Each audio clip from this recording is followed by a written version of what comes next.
There is a particular kind of tiredness that One Piece answers better than silence does. You have seen these episodes before, maybe more than once, and so the surprise has been spent, and what remains is only the shape of it. The rise and fall of a voice you already know, reaching a line you already know is coming. Half awake, you do not need to watch, you need only to be near it. The familiar cadence of a crew that has sailed with you for years becomes a room you can lie down in, and the plot, whatever it happens to be tonight, loosens its grip and turns into weather. Something is happening, somewhere, to people you trust. That is enough to rest inside of. Tonight is about the whole of it, told slowly and told in order, from the oldest silence to the newest shore. Not the noise of any single battle, but the long thread underneath, the true history that the world spent 800 years trying to bury, laid out end to end for the length of one night's sleep. Think about what that history actually is. A century erased on purpose, scrubbed from every official book, surviving only on stone that cannot be broken, and in a script that almost no one alive can read. A kingdom whose name has never once been spoken in the story. An alliance of 20 kingdoms marching against it, and a war large enough to leave a hole in time. That is the ground this whole world stands on, and most of the people living on it have no idea it is there. Welcome to Mary. This is a place to rest. There is nothing here you need to follow closely, and nothing you will miss by drifting off. Because the story will keep moving, whether you stay awake for it or not, and it will still be here when you return. So settle in, find the shape of your pillow, let your eyes close, and let the tide carry the history in on its own slow schedule. Begin with the shape of an absence. Most stories about the world of One Piece start where the map is brightest, with the pirate king on his execution platform or the boy in the straw hat setting out to sea. This one starts earlier, in a place the map refuses to show you, because the true beginning of this timeline is not an event, but an erasure. There is a stretch of history, 100 years long, that sits roughly 8 to 9 centuries before the present-day story. And the reason you have never been taught it inside the world of the story is that the world government reached into every official history book and cut it out. It was not lost or forgotten through the slow drift of time. The power that still governs the seas today removed it on purpose. Scholars call it the void century. And the word void is doing careful work there, because a void is not empty by accident. Something was there, and someone decided you should never know what. Think about what it takes to erase 100 years. Not a battle, not a king, but a full century of lives and languages and treaties, scrubbed from the record so thoroughly that the people living now have no idea it is missing. That is the crime the whole series is quietly built around, and it is worth sitting with the strangeness of it before we go looking for what survived. Because something did survive. A previous video on this channel walked through the broad sweep of One Piece lore in a single long sitting, and it touched this ground the way you touch a landmark from a moving train. Here we are going to stop the train and stand in the field. What survived are the Poneglyphs. They are slabs of stone, and the important thing about them, the thing that makes the entire scheme of erasure both necessary and doomed, is that they cannot be destroyed. Whoever made them chose a material that fire and time and the world government itself cannot break. On these indestructible stones is inscribed the record the history books lack, written in an ancient script that almost no one alive can read. A handful of people in the whole world hold that ability. That is the balance the story hangs on. The truth exists, in a form that cannot be unmade, in a language that has been all but extinguished. The government could not smash the stone, so it did the next thing. It went after the readers. This is where the erasure stops being an abstraction and becomes a massacre. On the island of Ohara lived scholars who could read the Poneglyphs, who had devoted their lives to reconstructing the lost century one carved line at a time. The world government executed them. Nearly every scholar of Ohara who possessed that skill was killed, and the island itself was destroyed by a buster call, the government's instrument of total annihilation, though one young survivor slipped through the flames and carried that forbidden knowledge out into the world. When the smoke cleared, one child had lived through it. Nico Robin, long believed to be the only person who lived through the fall of Ohara, carried out of that fire not only her life, but the one skill the government had spent an entire island trying to bury. Consider the arithmetic of that decision. The government judged that reading old stones was worth erasing a nation of scholars. That is not the behavior of a power protecting a secret. That is the behavior of a power afraid of one. So the natural question is the one the whole ocean is asking. What is written there? The poneglyphs are scattered, and most of them hold only fragments. But there is a design hidden inside the scattering. A specific set of poneglyphs, when their messages are combined, are said to form a single greater text called the Rio Poneglyph. And the Rio Poneglyph reportedly contains the complete true history of the world. Not a fragment, not a clue, the whole of it. And here the story gives us one confirmed fact that changes the weight of everything else. Only a small handful of people in the entire narrative are confirmed to have read that complete message, and most of them took the truth to their graves. Goal D. Roger, the man the world calls the Pirate King, reached the end of the sea, assembled the full text, and learned what the world government has killed to conceal. He is one of only a few confirmed witnesses to the erased century, and the story does not tell us here what he read, only that he read it. Hold that. It matters that the knowledge exists and that it has, at least once, been fully held in a human mind. Now we can begin to fill the void, carefully, with only what the record permits. During those 100 years, there existed a nation. The story refers to it as the Ancient Kingdom, and that vague, almost placeholder name is itself a piece of the erasure, because the kingdom's true name has never once been revealed. It was technologically advanced, ahead of its time, in ways the present world has not recovered, and it had enemies. An alliance formed against it, 20 kingdoms banding together into a provisional army, and the fact that it took 20 tells you something about what they were facing. This was not a border dispute. 20 crowns decided that a single kingdom had to be opposed, and the figure they feared most, the one whose strength forced them into an alliance in the first place, was known as Joy Boy. What followed is called the Great War. The scale of that war is the detail that should stop you. Nobody knows exactly how long the fighting lasted, only that it unfolded somewhere within the 100 years the world was never allowed to speak of. Not a campaign, not a season of fighting, but a full century of conflict, which means the Void Century and the Great War are very nearly the same span of time. The erased 100 years is, to a large degree, the story of this war, and it left marks that never healed. The story is explicit that the scars are permanent, and it gives one of them a number that turns the abstract into something almost physical. The sea rose 200 meters, 200 meters of ocean, swallowing coastlines and cities, and whatever lay low enough to drown, and the story is careful to name the cause. This was not a natural flood, not a shifting of the earth. It is described as a man-made disaster. Someone, or something wielded in the war, raised the sea by 200 meters. Think about the kind of power that implies, sitting inside a century you were never meant to know existed. The war ended the way most 100-year wars end, with a victor and a defeat. The ancient kingdom fell, and the 20 kingdoms that had allied against it did the thing that victors do. They built an institution to hold their victory in place. From those 20 kingdoms came the world government, the same world government that rules the seas in the present day, and that later would burn Ohara to keep the loser's history buried. Follow that thread, and the shape of the whole world clarifies. The government is not a neutral administrator of order. It is the descendant of one side of a war, and its founding act, after winning, was to erase the century in which it won. A power that erases the record of its own triumph is not hiding its defeat.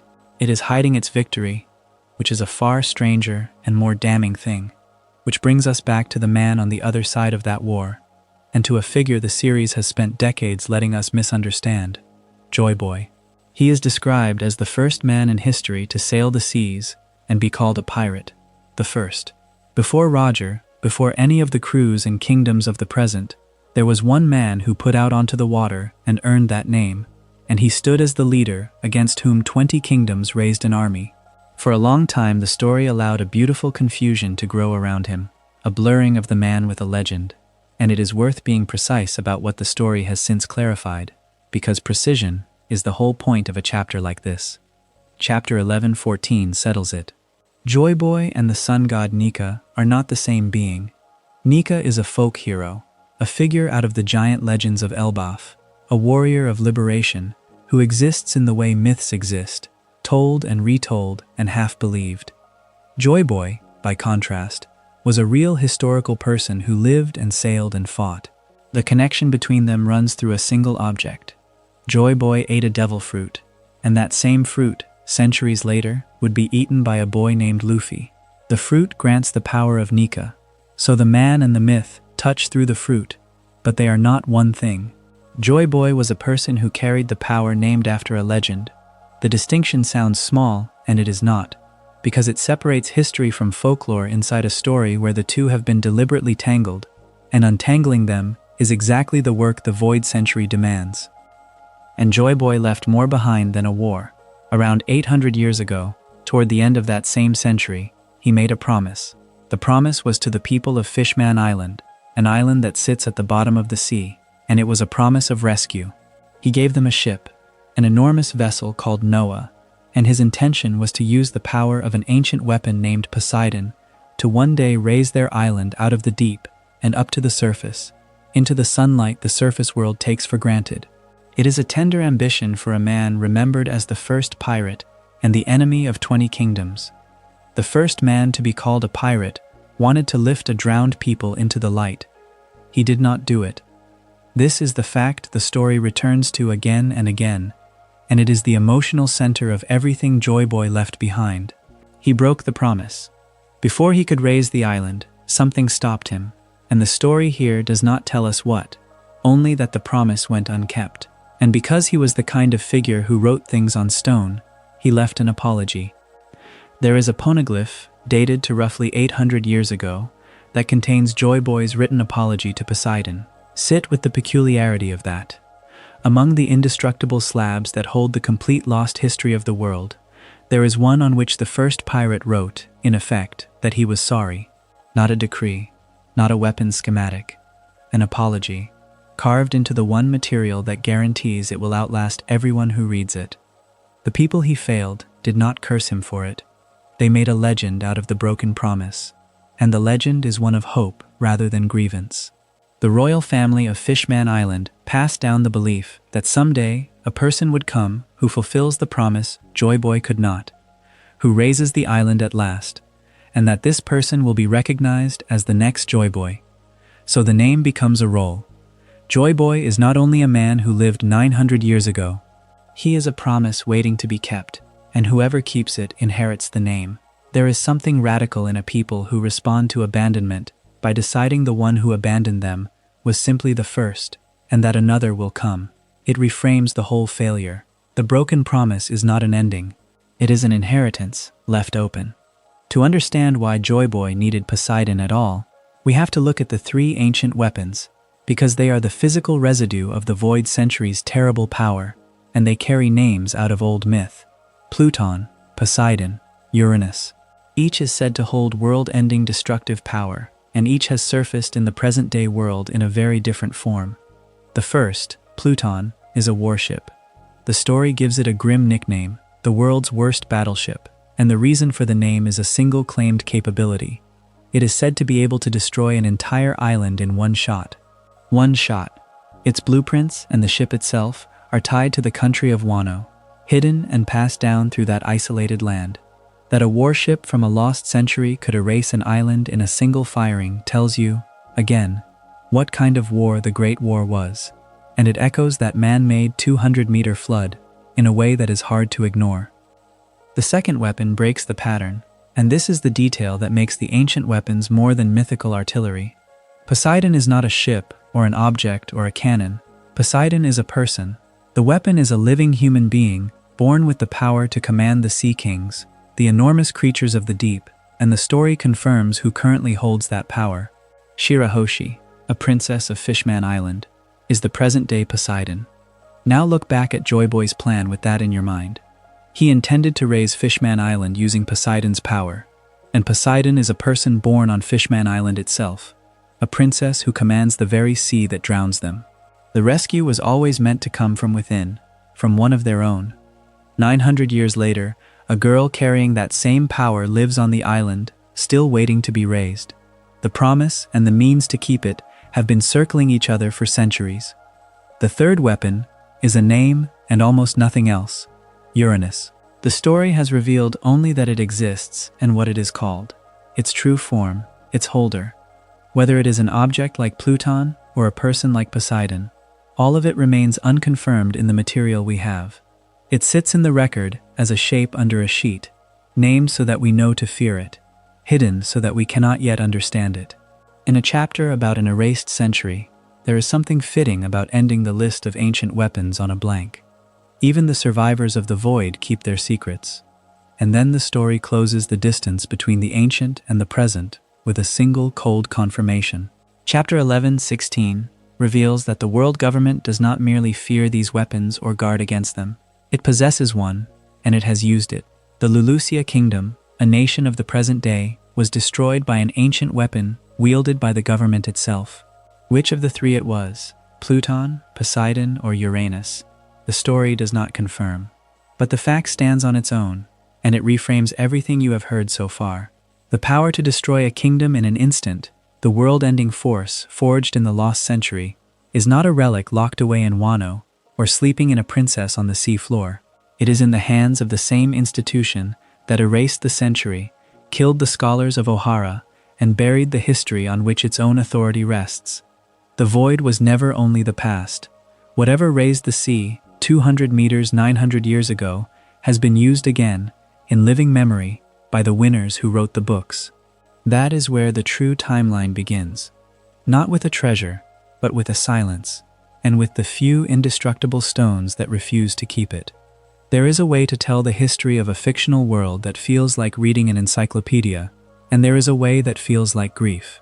One Piece, for most of its length, keeps the deep past sealed.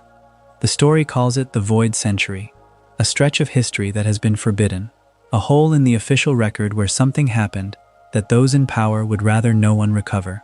You could imagine a series revealing this the easy way, through a scholar unrolling a scroll and reciting what was lost. Instead, the series hands the whole subject to a single child and lets us learn what the Void Century costs by watching what it costs her. The anime spends 4 episodes on the backstory of Nico Robin, and it is worth taking them in turn because each carries a different weight.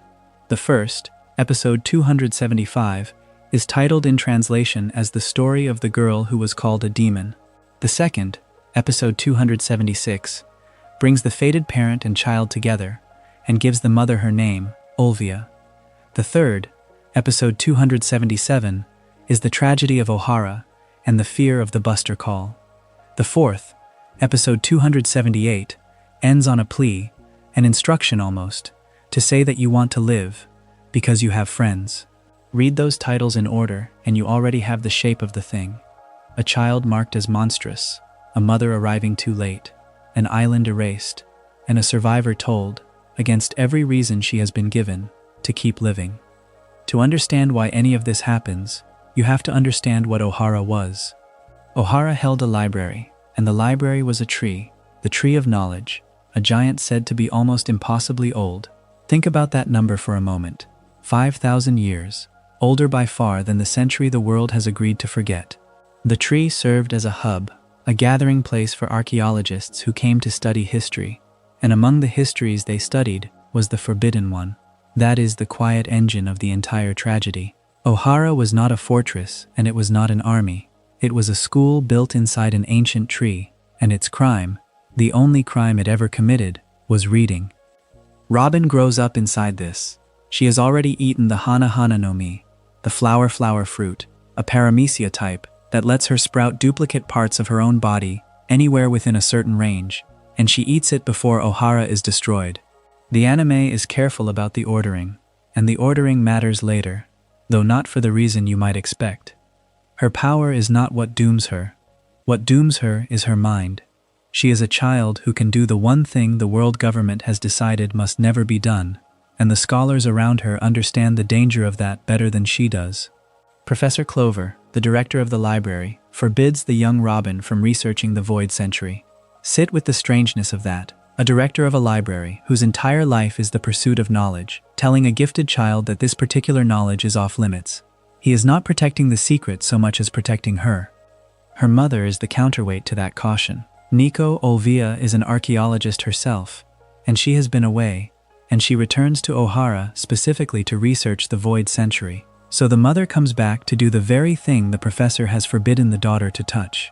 There is a brief reunion, mother and child, and the episode that carries it, the one that reveals the name Olvia, treats it as the emotional center of the whole arc, the fated parent and child finally in the same place. And it is brief. The show does not let them have it. Almost as soon as Olvia and Robin are together, the Buster Call arrives. That compression is deliberate. A reunion that should have been the beginning of something becomes, instead, the last thing, and the story gives it to us knowing we already know how little time is left. Now the machinery of the destruction, because the show names it plainly and the names carry the meaning. A Buster Call is a marine directive. Nominally, it summons a fleet of 10 battleships, led by 5 vice admirals, and its purpose is to annihilate a target island with no restrictions. No restrictions. That phrase is the whole horror of it. An official order that removes every limit a military might normally observe, aimed not at an enemy fleet, but at an island holding a library.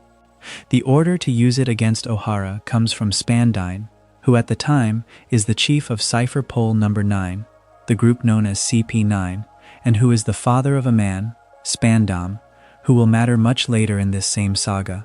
Spandine leads the investigation into Ohara and, having investigated, summons the Buster Call that destroys it. So the destruction has an author. It is not a natural disaster, and it is not an accident. A specific man looked at a tree full of scholars, decided what they knew was intolerable, and called down a fleet. Among the 5 vice admirals assigned to lead that fleet are 2 names an audience watching in order will recognize with a small cold shock. Sakazuki and Kuzan, the men who will one day be the admirals Akainu and Aokiji, are here. And here they still hold only the rank of vice admiral. The show is showing you the future titans of the Marines, early in their careers, participating in this. There is a documentary honesty in that choice.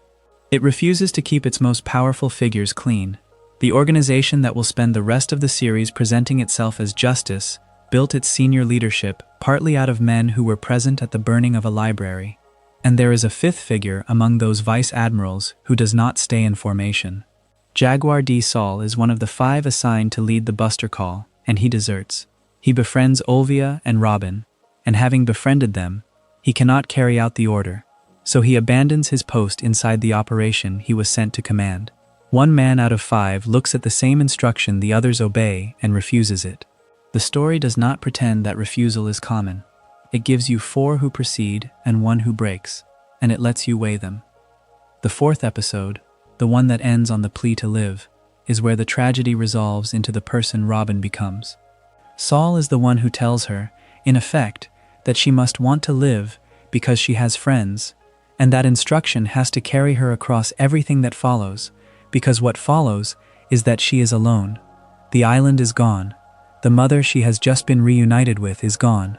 The scholars who taught her, who forbade her the dangerous knowledge precisely to keep her safe, are gone, and the world does not let her simply vanish into that grief. It comes after her. She is 8 years old when the world government issues her a bounty of 79 million berries. 8. The series frames this, correctly, as one of the highest bounties ever placed on a child, and the number is grotesque, precisely because of the body it is attached to. But here is the detail that reorganizes everything you thought the story was about. The bounty is not for her devil fruit. It is not because she can sprout arms and eyes across a battlefield. The bounty is set specifically because she can read Poneglyphs, and reading Poneglyphs is the road to the Void Century. Consider what that means about the world government's priorities. A small child with a strange and dangerous power is not the threat. A small child who can read is the threat. They did not price her muscle. They priced her literacy. The single most valuable and most feared thing about Nico Robin, in the eyes of the people who rule that world, is that she might one day understand the past. That is why this backstory is not a trivia list, and why the show refused to deliver its lore as trivia. Everything the audience learns here about the Void Century, about the forbidden history, about the reason an entire era has been sealed, arrives wrapped inside a specific loss. You do not receive the fact that the past is forbidden as an abstract rule of the world. You receive it as the reason a 5,000-year-old tree was burned, a mother died, and an 8-year-old was hunted. The knowledge and the tragedy are the same object. You cannot hold one without the other, and I think that is the most honest thing the arc does. It insists, that historical suppression is not a policy on a page, it is a fleet on the horizon. A word about how this reached English-speaking audiences, because the production choices reinforce what the writing is doing. In the Funimation English dub, adult Robin is voiced by Stephanie Young, and young Robin, the child in these Ohara flashback episodes, is voiced by Jad Saxton. The decision to cast a separate performer for the child draws a line between the woman the audience already knows, composed and guarded and adult, and the girl she was before that line was drawn through her life. When the flashback plays, you are meant to hear a different voice, a younger one, so that the distance between who Robin is and who she was becomes audible. It is a small production detail, and it does exactly the work the story needs. And the timing inside the narrative matters too. The Ohara incident is depicted as having occurred roughly 20 years before Robin recounts it, and she recounts it during the Water 7 and Enies Lobby saga, so this is not a flashback delivered early, as an introduction. It arrives late, after the audience has spent a long time with Robin as an adult, after they have watched her keep her distance and guard her past. 20 years of carrying this is what the story places behind every quiet, closed expression she has worn until now. The reveal does not tell you who she is. It tells you what she has been holding, and it releases the pressure of it all at once. 4 episodes of history and grief that had been sealed inside a single person, the way the Void Century itself sits sealed inside the world. That parallel is the quiet architecture of the whole thing. The world hides a forbidden century. Robin hides a forbidden childhood. Both were buried by the same power, for the same reason, out of the same fear of what knowledge does when it survives. And when the story finally opens her past, it is teaching you how to read the larger mystery it has been withholding all along. The Void Century, whatever it eventually turns out to contain, will not be a fact. It will be a wound, the same kind, on a larger scale, and you will have already learned, through one child and one burning tree, exactly what it costs to remember. There is a story that Sengoku, once the highest-ranking officer in the Marines, keeps sealed for most of his life, and when he finally tells it, he tells it to a room of younger officers as a warning about what they are up against. In the manga, this happens in chapter 957, and the way he frames it matters. He describes an event from 38 years earlier, an event on an island called God Valley, and he speaks of it the way a person speaks of the one night that reorganized everything that came after. For most of the audience hearing it, and for most of us reading it, this is the first time the name is spoken plainly. That is not an accident. The reason the story feels like a secret is that it was made into one on purpose, and understanding why is the work of this chapter. Begin with what actually took place, stripped to its bones. On the island of God Valley, the celestial dragons had gathered for an auction, one of those gatherings where the most powerful families of the world came to buy and sell, and where the Marines stood guard, as they always did, over the interests of that ruling class. Into that gathering came the Rox Pirates. They were captained by a man named Rox D. Zebek, and the canon does not describe them modestly. They are called the strongest pirate crew in history, not one of the strongest, the strongest.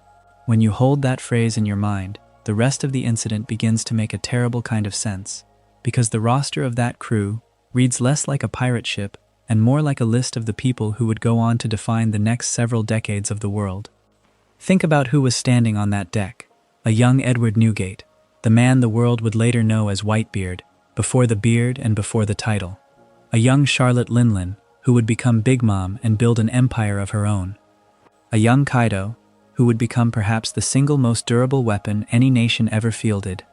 Shiki, called the Golden Lion, a man remembered as Captain John, and Buckingham Stussy. These were not lieutenants of the future gathered by hindsight into a convenient family portrait. They were, at that moment, subordinates. They served under one man, and that is the detail that should keep you awake, if anything in a sleep video is permitted to do so.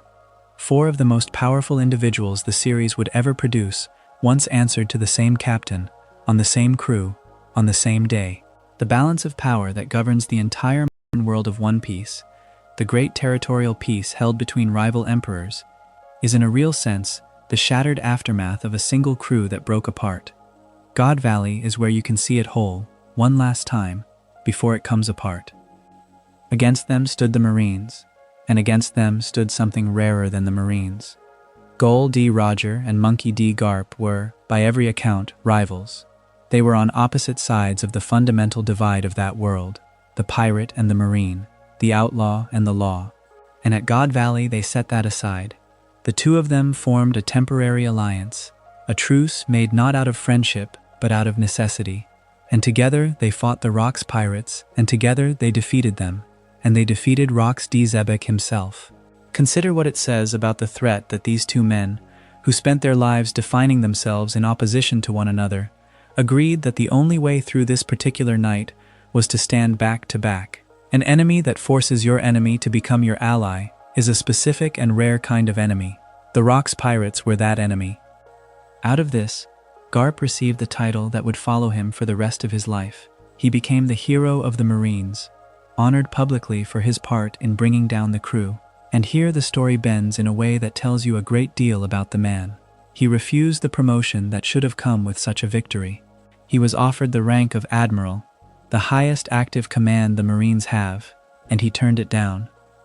A man is given the reward the whole institution wants him to accept, the reward that would place him at the pinnacle of the very organization he serves, and he says no. The refusal is not explained to us in these facts, and so I will not pretend to know his heart. But I will offer this as opinion, clearly as opinion. A man does not refuse the crown for that victory unless the victory itself was not clean, unless something about what he saw or what he did there made the title feel like a costume he did not want to wear. Garp accepted the name hero. He declined the power. There is a distance between those two choices, and that distance is where the discomfort of God Valley lives. Now the story does something that ordinary history does not do. It disappears. After the incident, the world government erased God Valley from the official maps. The island was removed. And they did not only remove the place, they altered the record of what actually happened there. Understand the scale of that gesture. This is not a cover-up of a detail or a suppression of an embarrassing name. This is the deletion of an entire island from the geography of the world, paired with the rewriting of the events that took place on it. When a government goes to that length, the interesting question is never what they claimed happened. The interesting question is what was so dangerous about the truth that the map itself had to be changed to hide it. For most of the series, that question sat unanswered, a shape under a cloth. The victory of Roger and Garp was the story the world was allowed to keep. Everything underneath it was taken away. What was taken away is revealed much later, and it reframes the whole night. In chapter 1163, the manga shows that the true force behind the massacre at God Valley was not Rocks D. Zebek at all. It was Imu, the hidden figure at the top of the world government, acting through the body of the Gorosei member Saint J. Garcia Saturn. Imu, using a power the story has never fully named, is shown forcing Rocks D. Zebek into a monstrous form. Sit with the word forcibly. The strongest pirate crew in history, the enemy so terrible that Roger and Garp had to become allies to stop it, was in its final and most monstrous shape, not acting under its own captain's will. It was a weapon turned by someone else's hand. The massacre that the government later erased was, at its center, something the government's own hidden ruler had caused. That is the truth the altered map was hiding. Not a defeat, a crime committed by the very power that wrote the history. And the chapter goes further still, into something that reads less like political intrigue and more like tragedy in the old sense. Imu is shown forcing Rocks D. Zebek to confront someone close to him, and by some readings of the chapter he is made to cause her death during the incident. A man is transformed against his will into a monster, and then made to destroy the person closest to him with the strength he did not ask to be given. Whatever Rocks D. Zebek was as a pirate, whatever he had done to earn the name of the strongest and most feared captain in the world, the last thing done to him was to be used as the instrument of his own wife's death. The series spent decades letting us imagine him as the ultimate villain of a lost age. Then it showed us that in his final hour he was, at least in part, a victim of the same power that erased him. I find that reversal genuinely unsettling, and I think it is meant to be. The monster on the map turns out to have been made a monster by the mapmaker. There is one more figure on that island who was too young to fight or to understand, and he changes the meaning of everything again. Chapter 1154 confirms that Marshal D. Teach, the man the world knows as Blackbeard, is the son of Rocks D. Zebek. At the time of God Valley, he was roughly 2 years old. So the child of the fallen captain survived the night that killed his father and his mother and his father's crew, survived the erasure, and grew into one of the central threats of the current era. The bloodline the world government tried to delete from the map did not end. It walked off the island in the smallest possible form and waited. Whatever you believe about fate in this story, the fact sits there quietly. The government erased the father, the son remains. He was not the only small survivor. A 1-year-old Shanks was present at God Valley as well. In the chaos of the battle, he was briefly rescued by Monkey D. Dragon, and later, he was found by the Roger pirates, hiding inside a treasure chest. Picture that for a moment, because it is the kind of image the series returns to for a reason. A child of 1 year old, tucked into a chest amid the wreckage of the strongest crew in history and the alliance that broke it, waiting to be discovered. 2 infants leave that island who will shape the world, the son of the captain who was destroyed, and the boy who will one day be an emperor, and the one to give a straw hat to a future pirate king. The battle is remembered as the meeting of titans, but the children carried out of it in arms and in a chest may matter more to what comes after than any blow that was struck. The scale of who escaped is wider than those two. When the anime finally adapted this flashback, it did so through the eyes of someone we did not expect. The adaptation begins with episode 1129, the start of Bartholomew Kuma's flashback, and the incident itself is depicted in episode 1130, an episode carrying the title A History Erased, God Valley of Despair, which aired in May of 2025.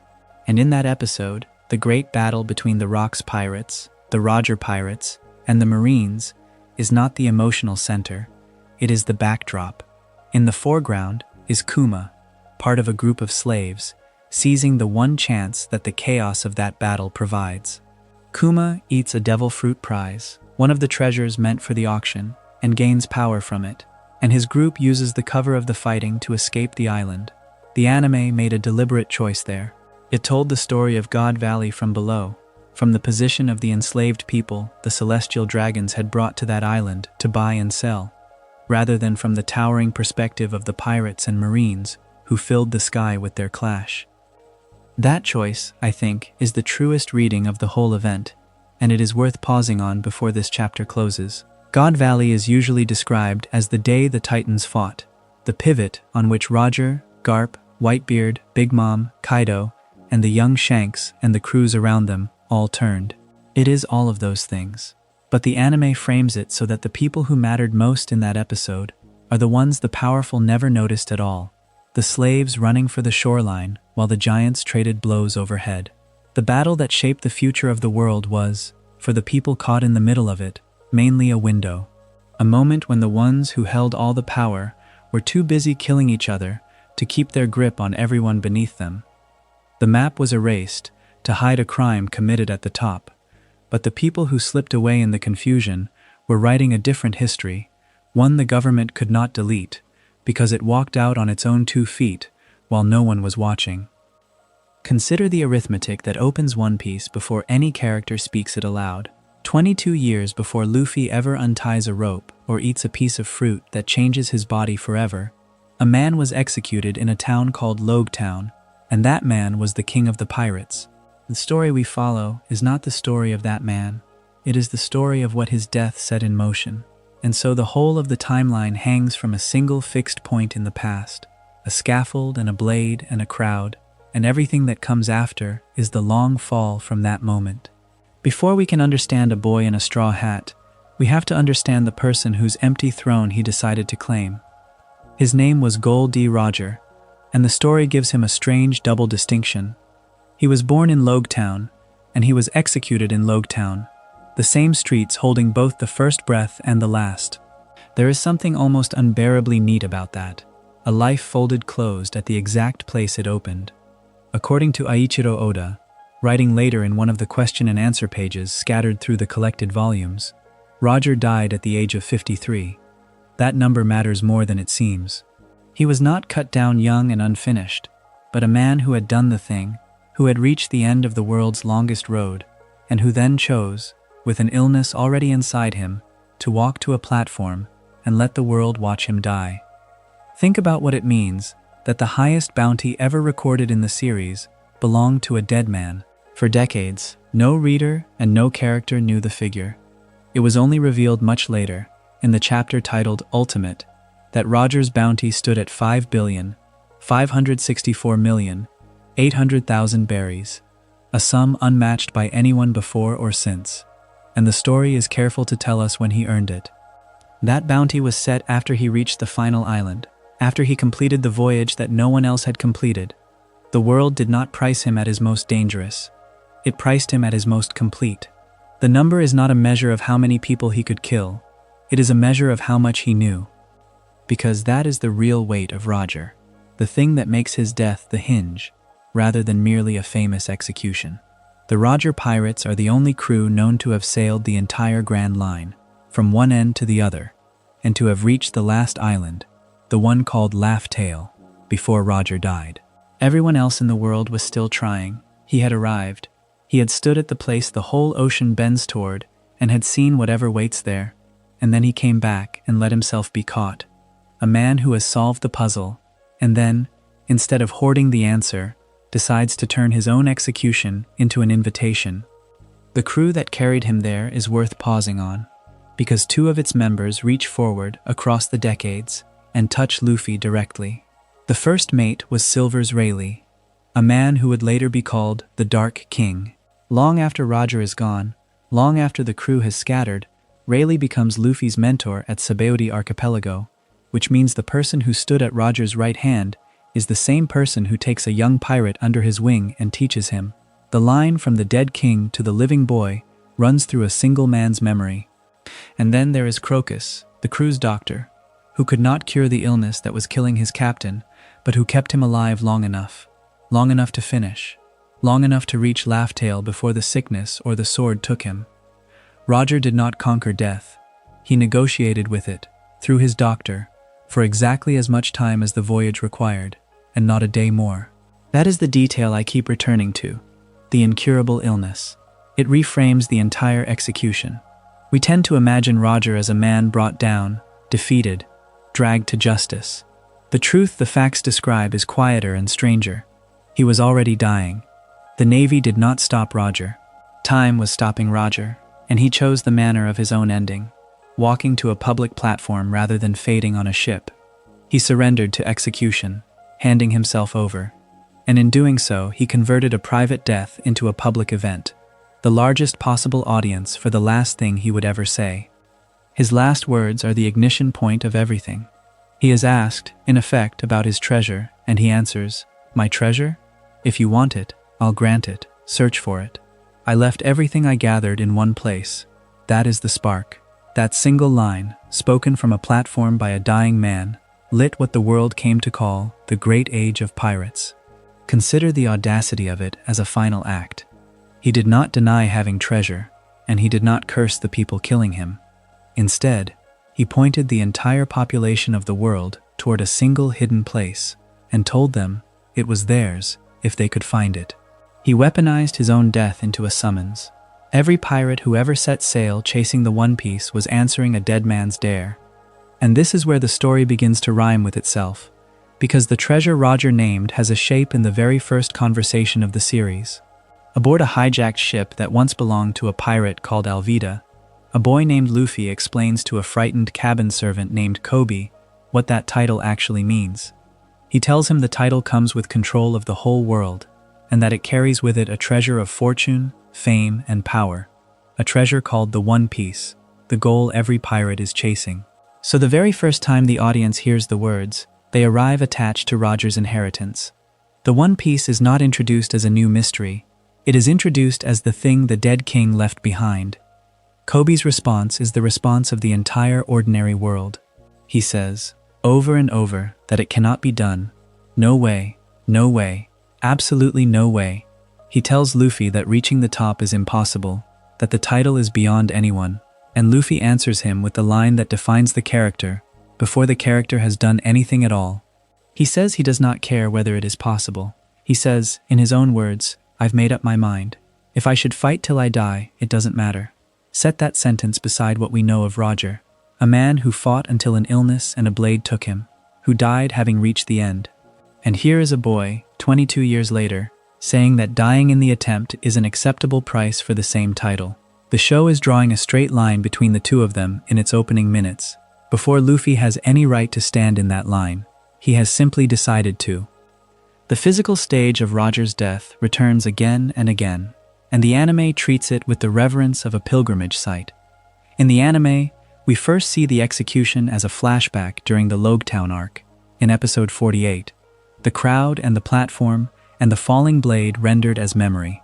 And then, a few episodes later, in episode 52, the one titled Buggy's Revenge, the man who smiles on the execution platform, Luffy climbs the very platform where Roger was executed 22 years earlier.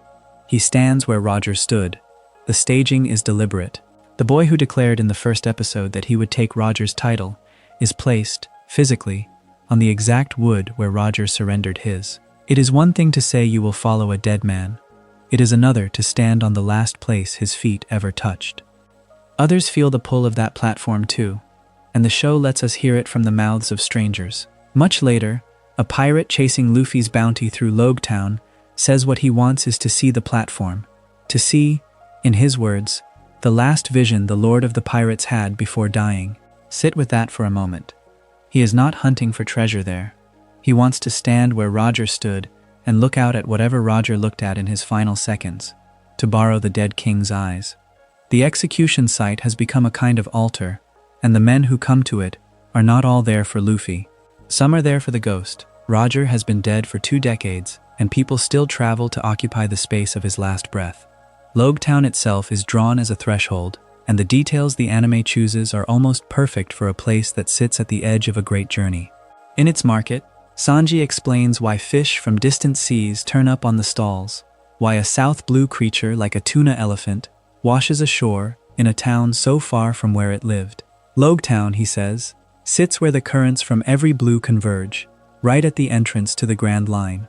Everything drifts there. The ocean itself funnels its contents to this one shore before the real voyage begins. It is the last ordinary town before the extraordinary one, the mouth of the road that leads, eventually, to Laugh Tale. Roger was born at the gate of the world's great journey, and he was killed there too. And every pirate who wants to follow him must pass through the same narrow point. The Navy understands the town's meaning, which is why it keeps the place watched. Smoker is stationed in Logetown, and we see him doing the unglamorous work of it, personally signing off on the bounty paperwork for captured pirates. In the same office, a wanted poster for Luffy with the straw hat is being reviewed. Hold those two facts against the geography. The Navy has posted an officer at the exact town where Roger was born and executed, the gateway to the Grand Line, and across his desk passes the poster of the boy who intends to become the next Roger. The institution that killed Roger is standing guard at the threshold, processing the paperwork of the boy who wants his crown, in the town where it all started. The machinery of the world is arranged around that old execution, still, decades later. To understand how large Roger was, the story measures him against the only figures who could stand beside him. There was Whitebeard, and the two of them were rivals of comparable strength. A flashback set during the Wano arc, folded into the backstory of a man named Oden, shows the two captains fighting to a stalemate after 3 days of non-stop battle. 3 days, neither able to break the other. That is not a duel. That is two forces of nature reaching the limit of what force can decide, and stopping, because there was no more decision to be had. Roger was not the strongest man alive in the sense of standing alone at the top. He was one of a very small number of people for whom the ordinary rules of who beats whom simply dissolved into stalemate. The world had a handful of people like this, and he was the one who reached the end. And before all of that, before the crown and the treasure and the platform, there was a moment when Roger stood on the same side as the Navy, decades before his execution. When Garp was still a vice admiral, Roger and Garp fought as temporary allies against the Rocks pirates at a place called God Valley, and the incident ended with the Rocks crew disbanded. Think about the strangeness of that alliance in light of what came after. The pirate the Navy would one day execute once fought shoulder to shoulder with a Navy hero to bring down a common threat. The lines between hunter and hunted were not always where they ended up. Roger's story is not a simple one of a criminal and the law. It is a story of a man who was, at different times, an ally of the very institution that would kill him, a rival to the strongest men alive, and finally a dying king who turned his own death into the beginning of an age. That is why this single point in the past holds up the whole structure. Everything the series does afterward is a consequence of a choice a dying man made on a platform in his birthplace 22 years before the boy we follow ever set sail. He could have died out of sight. His doctor had bought him the time to reach the end and to do as he pleased with what remained. He chose instead to be executed in public and to spend his last words scattering the world's attention toward a single hidden island. Every bounty poster, every Navy patrol, every pirate who looks at the sea and decides it belongs to him, all of it traces back to that decision. The Pirate King did not simply die. He arranged his death so that it would keep working long after he was gone, and it is still working, town by town and poster by poster, every time someone looks at that empty throne and decides, against all sense, to reach for it. Consider the moment the story chooses for its own beginning. In the first episode, before the audience knows anything about the world it has been dropped into, a boy stands and announces himself. He says, in his own words, "I'm Luffy, the man who will become the Pirate King." That is the opening line. Not a narrator setting the scene, not a map of the seas, not a history lesson about the age of pirates. A declaration of intent, spoken by someone who has not yet earned the right to make it. And in that choice, the show tells you what kind of story it wants to be. It starts with a promise rather than a past. But a promise only means something against a clock. And the clock in this world has a very specific starting point. To understand why Luffy's first line carries the weight it does, you have to place it in time, and the story itself gives you the measurement, though it hides it in plain sight and does not hand it to you all at once. It arrives in fragments, in the way a person's true age is something you infer from small details rather than a number printed on their face. Here is the first detail. When the series opens, and Luffy leaves his home village to begin his voyage, he is 17 years old. That is established at the start. 17. Young enough that the men and women he meets keep underestimating him. Old enough that no one can quite dismiss him as a child. 17 is the age of the present, the now, the moment the camera is watching. Here is the second detail, and it comes much later, buried in the manga rather than announced in the anime. In the 100th chapter, during the stretch of the story set in Logetown, the narration itself steps forward and makes a statement about the past. It says that the execution of Goldie, Roger, took place 22 years ago, relative to the present day of the story. 22 years. That is the number that anchors everything. That is the distance between the death that ended one age and the boy who intends to define the next. Think about what those two numbers do when you set them beside each other. Roger's execution, 22 years in the past. Luffy's departure, at 17 years of age, in that same present.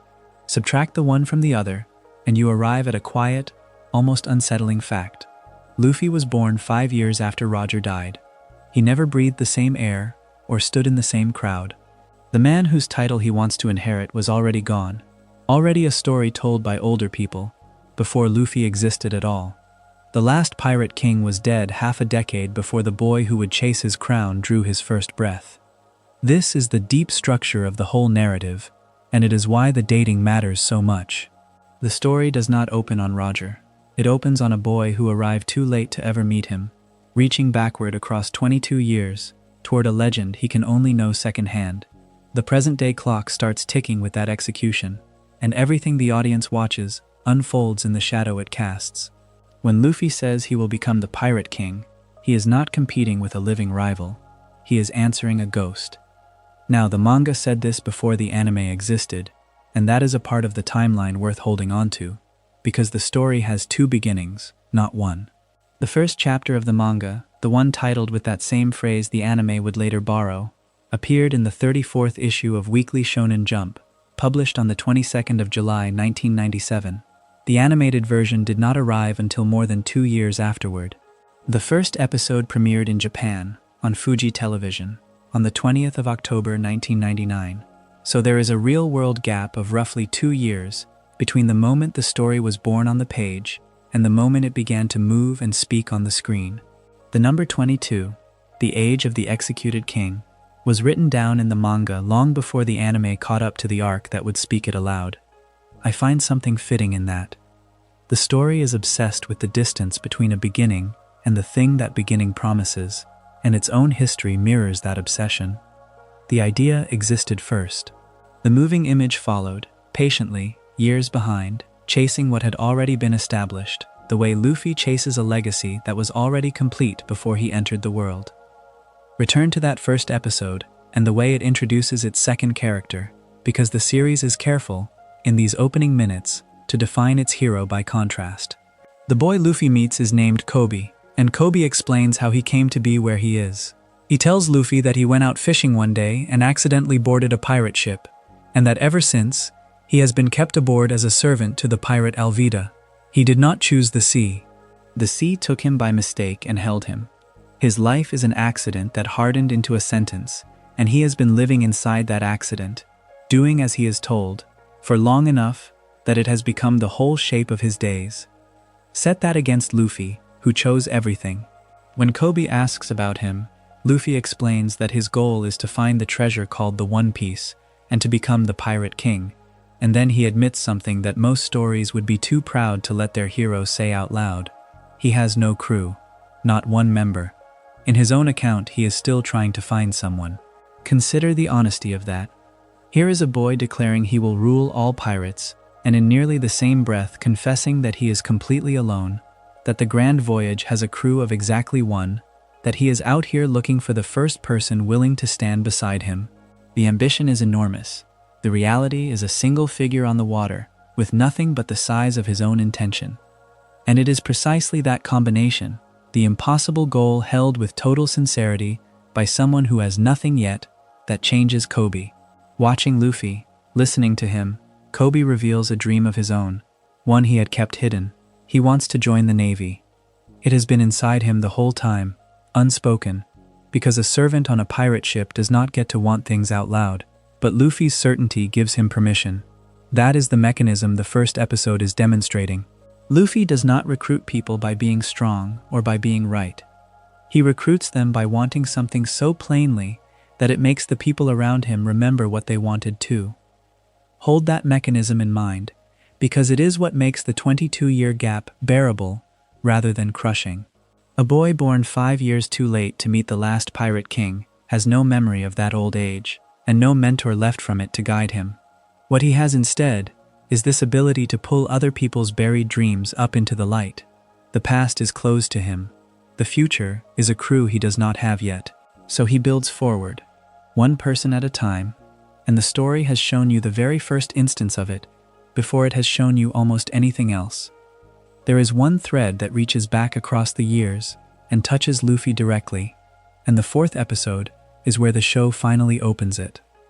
In a flashback, we see Luffy as a small child, long before the 17-year-old on the water. He is aboard the ship of the pirate Shanks, and he takes a fruit from a box and eats it. Shanks identifies it as the rubber fruit, and he warns the boy of the cost. Once you have eaten it, he says, in effect, you will never be able to swim again. That is the moment Luffy's body is changed for the rest of his life, and the show frames it not as a triumph, but as a loss, dressed up as an accident. A child ate something he did not understand, and the sea, the very thing he means to conquer, became forever able to kill him. The same flashback gives us the object that will define Luffy's silhouette for the entire series, though the fourth episode presents it as something withheld rather than given, the straw hat. In this memory, Luffy wants it, and Shanks refuses. Shanks tells him the hat has been with him through many battles, that it is very important to him, and he will not simply hand it over. It is worth sitting with that, because the audience meeting Luffy in the present already knows the hat as his. Here, at the source, it is not his. The hat belongs to a grown man who values it too much to part with it lightly. A man from an older stretch of the age of pirates, closer to the world Roger belonged to than to the boy Luffy is now. The hat is a thing that moves down the years, from the old age toward the new, and in this episode we are watching it before that journey is complete. And there is a third piece of the flashback, the one that shows you the shape of Luffy's character before he ever had a crew or a body made of rubber. A group of mountain bandits mock Shanks and his crew, and the pirates do not retaliate, even over something as small as spilled wine. the child Luffy cannot stand it. He confronts the bandits, angry, furious that the men he admires would let themselves be laughed at without answering. What that shows you is that the refusal to accept an insult to the people he cares about was in him from the very start, before any of the powers, before the title, before the voyage. The core was there in the boy. Everything after is that same core, grown larger. It is a strange and moving thing to realize that this flashback aired only weeks after the series had begun, sometime in that first winter of broadcast in Japan. The anime was in a hurry to reach back into its own past, almost as soon as it had a present. It could not wait to tell you where the hat came from, where the rubber body came from, where the anger came from. Even the anime, in its scheduling, seemed to understand that this story is powered by the tension between a beginning and the older thing that gave that beginning its shape. Follow the present-day clock forward, and you reach the stretch of the East Blue that tests whether Luffy's method actually works, whether wanting things out loud is enough against someone who has already been where Luffy only dreams of going. That someone is Arlong, and the 31st episode introduces the scale of him through two informants, Johnny and Yosaku, who tell the crew what they are up against. Arlong is a fisherman, and he has already been to the Grand Line, the very ocean Luffy has not yet entered. He came back to the East Blue, the beginner's sea, carrying that experience like a weapon, and since arriving he has reportedly overturned village after village along the coast. Think about that difference in altitude. Luffy is a 17-year-old who has not left the first ocean. Arlong has been to the Great One and returned to dominate the Small One. It is a mismatch of history as much as of strength. The same episode delivers two more facts that deepen the danger. The crew learns that Nami has gone ahead, alone, toward Arlong's base, meaning to collect the bounty placed on Arlong's head. She has walked into the fishman's territory by herself, chasing a number, and the crew is left to understand that she is already inside the thing they fear. And Johnny and Yosaku mention, almost in passing, that Zoro was once defeated by the swordsman Hawkeye Mihawk, named as one of the Shichibukai. That detail sits there like a shadow across the whole confrontation. Even the crew's strongest fighter has already lost to a figure from the wider, higher world. The East Blue is supposed to be the gentle sea, and yet it is full of people who have touched the Greater One and come back marked by it. I want to point out the quiet cruelty of the geography here. Luffy's ambition points toward the Grand Line, toward Roger's old ocean, toward the treasure at the end of everything. But before he can go there, the story keeps placing in his path people who have already been there. Arlong, who crossed it and returned. Mihawk, who defeated the man Luffy trusts most in a fight. The past keeps arriving from the future, if that makes sense. The places Luffy has not yet reached keep sending their veterans backward to stand in his way. He is always the latecomer, the one who arrived too late, first to Roger's execution, and now to the Grand Line itself. And yet the method holds.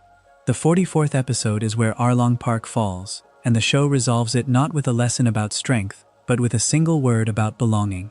Luffy destroys Arlong Park with the attack he names the Gum Gum Axe. And as he does it, he shouts, in his own words, "Nami, you are my nakama." That is the sentence the whole conflict was built to reach. Not a boast, not a threat aimed at Arlong, but a claim of kinship aimed at the person he came to save. The same mechanism from the first episode, the wanting out loud that pulled Kobe's dream into the light, is here at full force. He does not defeat the fishman to prove he is stronger. He defeats him to make good on a bond. When it is over, the villagers celebrate. They have lived under Arlong's oppression, and the episode names the length of it. 8 years. Kokoyashi village had been held for 8 years, and now it is free. And Nami, who had gone ahead alone to face the man who had ruled her home for that whole span, makes her choice. She decides to leave Kokoyashi village and to formally join Luffy's crew as a pirate. The boy who admitted in the first episode that he had no crew, that he was still trying to find someone, has now, by this point in the present-day clock, made real what he only claimed at the start. The alone figure on the water is becoming the captain he promised he would be. Notice how the real-world dates trace the same arc of accumulation. The introduction of Arlong aired in Japan on the 12th of July 2000. The fall of Arlong Park aired on the 11th of October 2000. Roughly 3 months of broadcasting to move from the threat's arrival to its defeat. 3 months for an audience to watch Luffy earn one more member of the crew he did not have when he first spoke his impossible line. The show was building its presence slowly, week by week, the same way its hero builds his crew, one person at a time. And all of it, every village freed and every nakama gained, is still happening inside the shadow of that number the manga would eventually say aloud. 22 years since Roger died. 17 years since Luffy was born, 5 years after that death. The present-day clock that started with an execution is the same clock ticking through Kobe's confession, through the loss of the ability to swim, through the straw hat that was not yet his, through the fall of Arlong Park. Luffy is chasing a king he never met, across a gap he did not choose, with a crew he is assembling as he goes. The story dated its own beginning to a death, and then it filled that beginning with a boy determined to answer it, not with memory, which he does not have, but with the people he gathers along the way. The Alabasta arc runs across 63 chapters of the manga, from chapter 155 to chapter 217, and in the anime it occupies roughly episodes 92 through 130. Those are large numbers, and it would be easy to treat the arc the way most retellings do, as a long march across a desert toward a single villain. That is one way to read it. But there is another structure hiding underneath the sand, and once you see it, the whole arc reorganizes itself around a single mechanical idea. The story is not really about a distance to be crossed. It is about a clock that is running down. Consider what Crocodile actually builds. His plan carries a formal name inside the story, Operation Utopia, and the word is worth sitting with for a moment. A utopia is a perfect place that does not exist, a destination you can never quite reach. Crocodile attaches that word to a scheme whose entire success depends on precise timing, on events arriving in a particular order at a particular minute. There is an irony in naming a countdown after a place out of time, and I do not think it is accidental. The man has built his rebellion as a machine, and machines keep time. Think about how a rebellion normally works in fiction. It is diffuse. It spreads and swells, a matter of momentum and mood, of crowds gathering and tipping. What Crocodile does is take that formless thing and give it an edge, a deadline, a moment past which everything he has arranged will fire at once. He is not trying to win a war in the ordinary sense. He is trying to make two armies stand in the same place at the same time, so that he can erase both of them together. The rebellion is bait, the clock is the weapon. That shift is marked, in the anime, by a specific episode. Episode 105 carries the title Alabasta Warfront, City of Dreams, Rainbase, and it is the hinge on which the whole arc turns. Up to that point, Vivi and the Straw Hats are chasing a general goal, the vague and enormous task of stopping a rebellion, of somehow reaching enough people to keep a country from tearing itself apart. From this point, the goal narrows to a single man. They stop trying to hold back an ocean and start hunting the one person who opened the gates. It is a change from the diffuse to the specific, from crowd to individual, and it is also the moment the clock becomes visible. Once you are hunting Crocodile directly, you are no longer fighting the rebellion. You are racing his timetable. And his timetable, when it finally shows itself, is startling in its literalism. At the climax of Operation Utopia, Crocodile announces that in 30 minutes he will fire a cannon on the palace square of Alubarna. The purpose is exactly the trap I described. The royal army and the rebel army are drawn into the same space, and the cannon is meant to wipe out both at once, to end the war by ending everyone fighting it. 30 minutes. Not a vague sense of urgency, not a slow tightening of tension, but a number, spoken aloud, that the audience can hold in their mind and count against. From that announcement onward, every scene in the arc carries a second, invisible layer. Whatever else is happening, the 30 minutes are draining. The weapon itself deserves a careful look, because Crocodile did not build an ordinary cannon. What sits behind that 30-minute promise is a specially prepared bomb with a blast radius of roughly 5 kilometers, sized deliberately to obliterate the capital city of Alubarna entire. This is not a tool for winning a battle. It is a tool for deleting a place. 5 kilometers is a measurement chosen to swallow a city whole, and it tells you something about the mind behind Operation Utopia. Crocodile does not want to rule the Alabasta that exists. He is willing to unmake it and build his throne on the emptiness. The utopia in the name is the blank ground he intends to leave behind.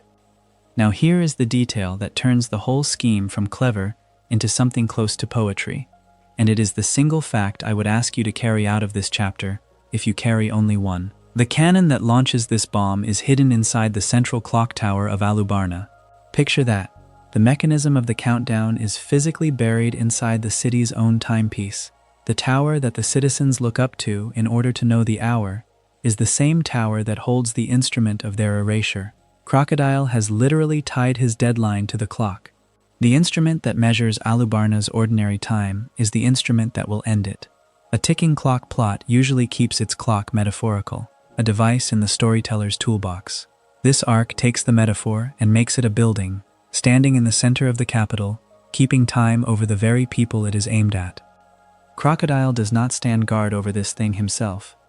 He assigns 2 Baroque Works agents, Mr. Seven and Miss Father's Day, to watch the clock tower cannon and to ignite it at the scheduled moment. Their job is small and mechanical, which is exactly what makes them dangerous. They are not asked to fight a war or to think. They are asked to be the finger on the trigger when the appointed second arrives. In a plan built as a machine, they are simply the last moving part. The confrontation at the tower arrives in episode 124. The nightmare draws near, secret base of the Suna Suna clan. The staging is almost cruel in its patience. The clock tower opens with only 30 seconds left on the countdown, and inside are the 2 agents waiting. Think about the arithmetic of that image. The entire arc, 63 chapters, all those episodes across the desert, has narrowed down to 30 seconds and a tower that has only now consented to show what is inside it. The countdown that began as 30 minutes of announced menace has been squeezed to its final half minute, and the door opens on the 2 people whose only task is to make sure it reaches 0. What happens next is told in episode 125, Magnificent Wings. My name is Pell, guardian spirit of the kingdom. Vivi defeats Mr. Seven and Miss Father's Day. In a simpler story, that would be the end of the sequence. The guards fall, the trigger goes unpulled, the city is safe, the clock stops. But the arc has one more turn of the screw waiting, and it is the turn that reveals how carefully Crocodile thought about time. Vivi discovers that the bomb still has a running timer, and that the timer cannot be stopped merely by cutting the ignition cord. Severing the fuse does not disarm the weapon. The countdown has outgrown the people who were supposed to start it. This is the failsafe, and it is worth understanding precisely, because it changes the nature of the threat. The bomb was built with a secondary timer, one designed to detonate it roughly 1 minute after a failed cannon firing. Read Crocodile's mind through that design. He anticipated his own guards being beaten, assuming the trigger might never be pulled by the hand he assigned to it, and he built the weapon so that a defeat at the tower would not save the city, but merely change the manner of its death. Cutting the fuse does not stop the clock. It starts a different one. The countdown is redundant, layered, engineered, so that stopping it in the obvious way only buys about 60 seconds before it fires anyway. There is no correct wire to cut. The machine was built to survive the very heroism aimed at disarming it. And so the arc arrives at the only solution its own logic allows, and it is not a solution that stops the timer at all. The countdown is resolved by Pell, who physically carries the live bomb into the sky so that it detonates harmlessly away from the city. Notice what the story is telling you here. The clock is never stopped. No one finds the switch, and severing the cord does nothing at all. The timer runs all the way to its end, and the bomb does exactly what it was built to do. The only variable anyone could change was where. If time cannot be halted, then the blast can at least be moved, lifted out of the 5-kilometer circle drawn over Alabasta, and spent on empty air instead. The resolution is not a victory over the clock. It is an acceptance of it, and a decision to bear its consequence somewhere the city is not. There is something honest in that, and it is why I find this arc structure more interesting than its plot. A lesser story would have let a hero find the wire, freeze the numbers, beat the countdown at its own game. Alabasta refuses that easy relief. It builds a clock that cannot be stopped, hides it inside the city's own tower, layers it with a fail-safe that punishes the obvious rescue, and then admits that the only answer is to carry the ending away by hand. The 30 minutes always reach 0. Operation Utopia always fires. What changes is only the ground it lands on, and whether that ground holds a capital or nothing at all. For a plot built entirely on a ticking clock, that is the truest possible ending, that the clock finishes its count, and someone simply chooses to stand between it and the city when it does. There is a way of thinking about Skypiea that has little to do with clouds or wings or the strange physics of an island floating in the White Sea. Think of it instead as a piece of history that broke off from the rest of the world and kept running on its own. Most of One Piece takes place on one continuous timeline, one shared surface where events touch each other and consequences travel. Skypiea does not. Skypiea is a fragment of the past that was thrown upward and sealed away, and for 400 years it kept a promise and fought a war that no one below could see. The whole arc, which runs for 43 episodes numbered 153 through 195, is the slow story of that fragment being found again and, at the very end, being reconnected to the history it fell out of. To understand what was reconnected, you have to go back to the man at the root of it, and the series does exactly that. It reaches back roughly 400 years before the main story, to an explorer named Mont Blanc Noland, a man from the kingdom of Lovenil who made contact with the island of Jaya. He did what explorers in these stories rarely manage to do. He won trust, earning the friendship of the Shandia chief, a warrior named Kalgara. And in this world, that trust between a foreign explorer and a native chief is treated as something rare and load-bearing, the kind of bond a whole tragedy can be hung from. The show does not hand you this backstory as narration from nowhere. It gives it a voice, and the voice belongs to a descendant. The story of Noland and Kalgara is told as a flashback narrated by the Shandia warrior Wiper, and that framing matters more than it first appears. Wiper is not a historian. He is a fighter carrying 400 years of inherited grievance, a man whose people were torn from their land, and the fact that he is the one telling this story means the past is not being recovered by an outsider. It is being remembered by the very lineage that the events broke. When a character narrates his own ancestors' betrayal, the history stops being background and becomes a wound that is still open. At the center of Wiper's account is the thing Noland found on Jaya, or claimed to find. He discovered what he described as a mountain, a city of gold, and he did the natural and fatal thing, reporting it to his king. That king ruled Lovenil, and a king who hears the word gold does not stay home. He sailed for Jaya himself, and he did not come lightly. He came with Noland and with roughly 2,000 soldiers, an expedition sized for conquest, sailing toward a city that a single explorer had promised was real. Before the king ever set out, though, there had been a promise of a very different kind. Kalgara made it. He told Noland that he would ring a golden bell every single day, that the sound would carry as a beacon, so that whenever Noland returned to the island, he would be able to find his way back to his friend. Consider what a daily promise actually is. Not a single grand gesture, but a small act repeated without fail, morning after morning, a friendship measured out in a sound that has to be made again every day to stay true. That is the promise the entire arc eventually turns on, and it is worth holding the shape of it in mind. A bell, rung daily, meaning I am still here and I am still waiting. Then the timeline splits. 5 years after Noland's first visit, a massive knock-up stream erupted beneath Jaya, and the story treats this as a geological violence with a human cost. A portion of the island was torn loose and hurled into the sky, where it became the place that Skypiea calls Upper Yard. This is the moment the fragment breaks off. The land does not simply move, it leaves the world. And the city of gold, the mountain Noland had seen with his own eyes and described to his king, went up with it, blasted out of reach and out of sight in the same instant. So the king's expedition arrived to find nothing. 2,000 soldiers, a monarch hungry for gold, and an empty place where a golden city was supposed to stand. From the ground, there was no way to know that the gold had been thrown into the sky. There was only an explorer who had promised something extraordinary and could not produce it. The king drew the cruelest and simplest conclusion available to him. He had Noland branded a liar, and he had him executed on that false testimony. A man told the exact truth and was killed for it, because the evidence of his truth had physically left the planet. And here is where the isolated timeline does its quiet, terrible work. Down below, in the shared history that the rest of the story lives in, Noland became a legend, but the wrong kind. For 400 years he has been remembered the world over as the legendary liar, the fool who claimed a city of gold that was never there. His name became a byword for exactly the failing he did not commit. That reputation hardened and passed down through centuries, a false story sitting comfortably in the main history because the fragment that could correct it was floating in the sky, unreachable, running its own separate clock. Because that is the other half of what the eruption did. When Jaya's land was ripped upward, the Shandia went with it. Kalgara's descendants were carried into the sky along with their sacred ground, and up there they did not find peace. They found the Skypians already living in that region of the White Sea, and the two peoples fought over the land that had arrived among them. That war lasted roughly 400 years. Think about the arithmetic of grief for a moment.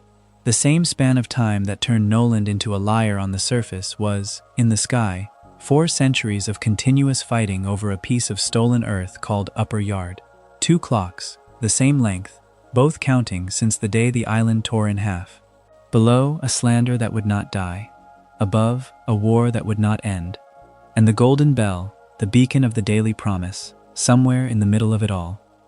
This is why the reconnection, when it finally comes, lands as more than a victory. In episode 192, Luffy defeats Enel and rings the golden bell himself. He does not know Noland, he does not know Kalgara, and he made no promise to anyone. An outsider, he fell into the sky by accident. But the sound of that bell, rung by his hand, reaches back across 400 years and does the one thing no one on either timeline could do alone. It fulfills the broken promise. Kalgara swore the bell would ring so that Noland could find his way back, and for 4 centuries it did not. And then a stranger, with no stake in the old story, makes it ring again. The friendship that the king's cruelty severed is, in a symbolic sense, honored at last. Not by the descendants who carried the grudge, and not by anyone who remembered the truth, but by someone who simply rang the bell because it was there to be rung.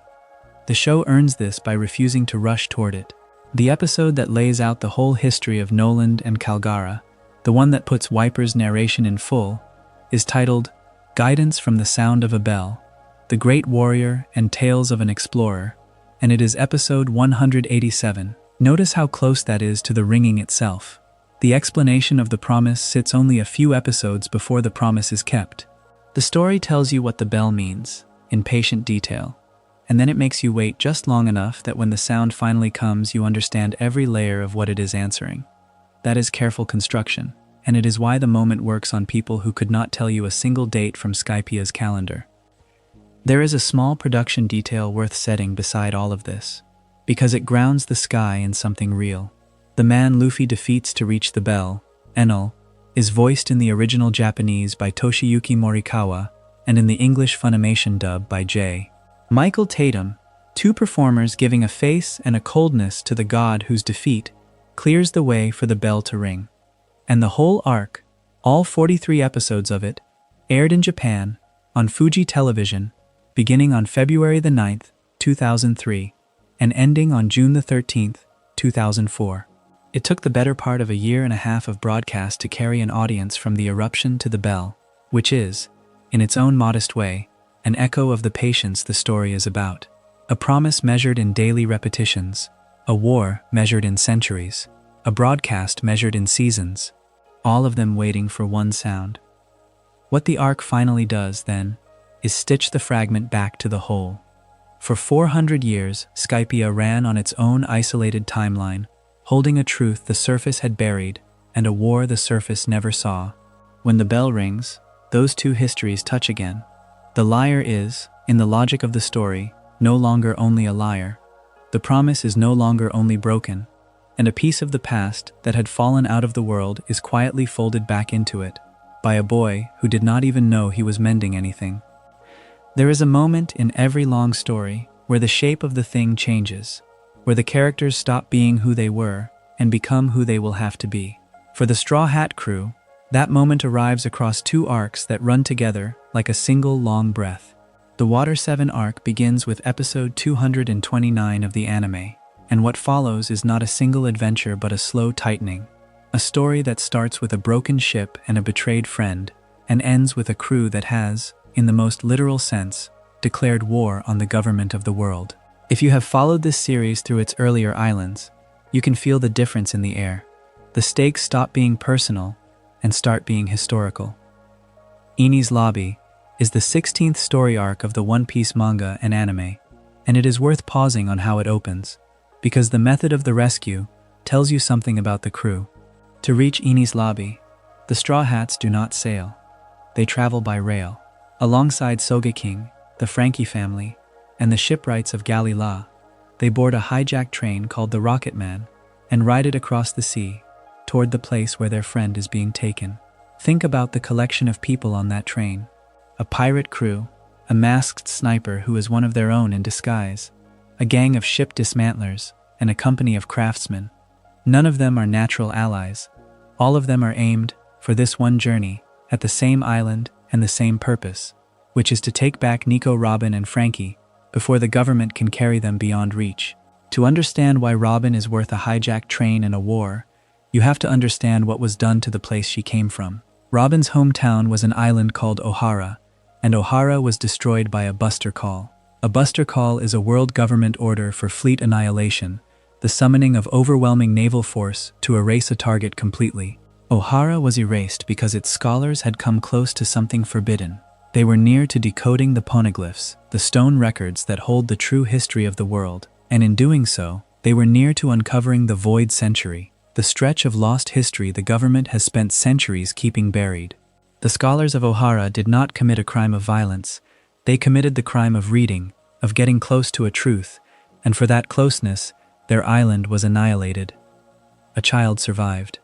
During the destruction of Ohara, a man named Jaguar D. Saul saved young Nico Robin, allowing her to escape while her home burned around her. That escape is the reason there is a Robin at all, the reason she can grow up to become the archaeologist the government fears, the reason she can be sitting on a train, in effect, waiting to be rescued years later. The whole architecture of the Enies Lobby arc rests on that single act of mercy in the middle of an annihilation. One man decided that one child should live, and the world has been reckoning with that decision ever since. Which brings us to the scene that the arc is built to reach, and which a recent channel video has already told in its own way, so I will come at it from a different angle. In episode 278, titled in English, Say You Want to Live, We Are Nakama, Robin makes her declaration. She says in effect that she wants to live. It is easy to hear that as a simple cry of survival, but consider where it sits in her history.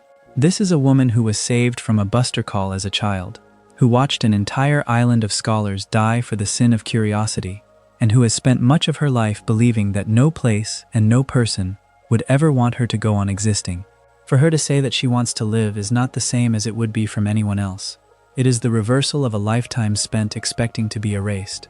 The show frames the whole rescue around drawing that sentence out of her, and that framing is the emotional engine of the arc.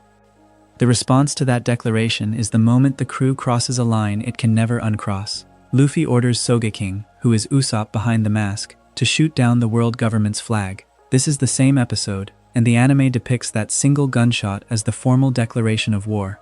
Understand the scale of what that gesture means inside this world. The world government is not a rival crew or a single enemy captain. It is the union of the world's nations, the authority that ordered Ohara annihilated, and that could order the same fate for anyone. A flag is only cloth, and yet by tearing that flag with a bullet, the Straw Hats announce to every nation that they will stand against the whole of it for the sake of one woman. It is a small crew against an entire order of the world, and they choose the small crew every time. The government, for its part, does not answer with restraint.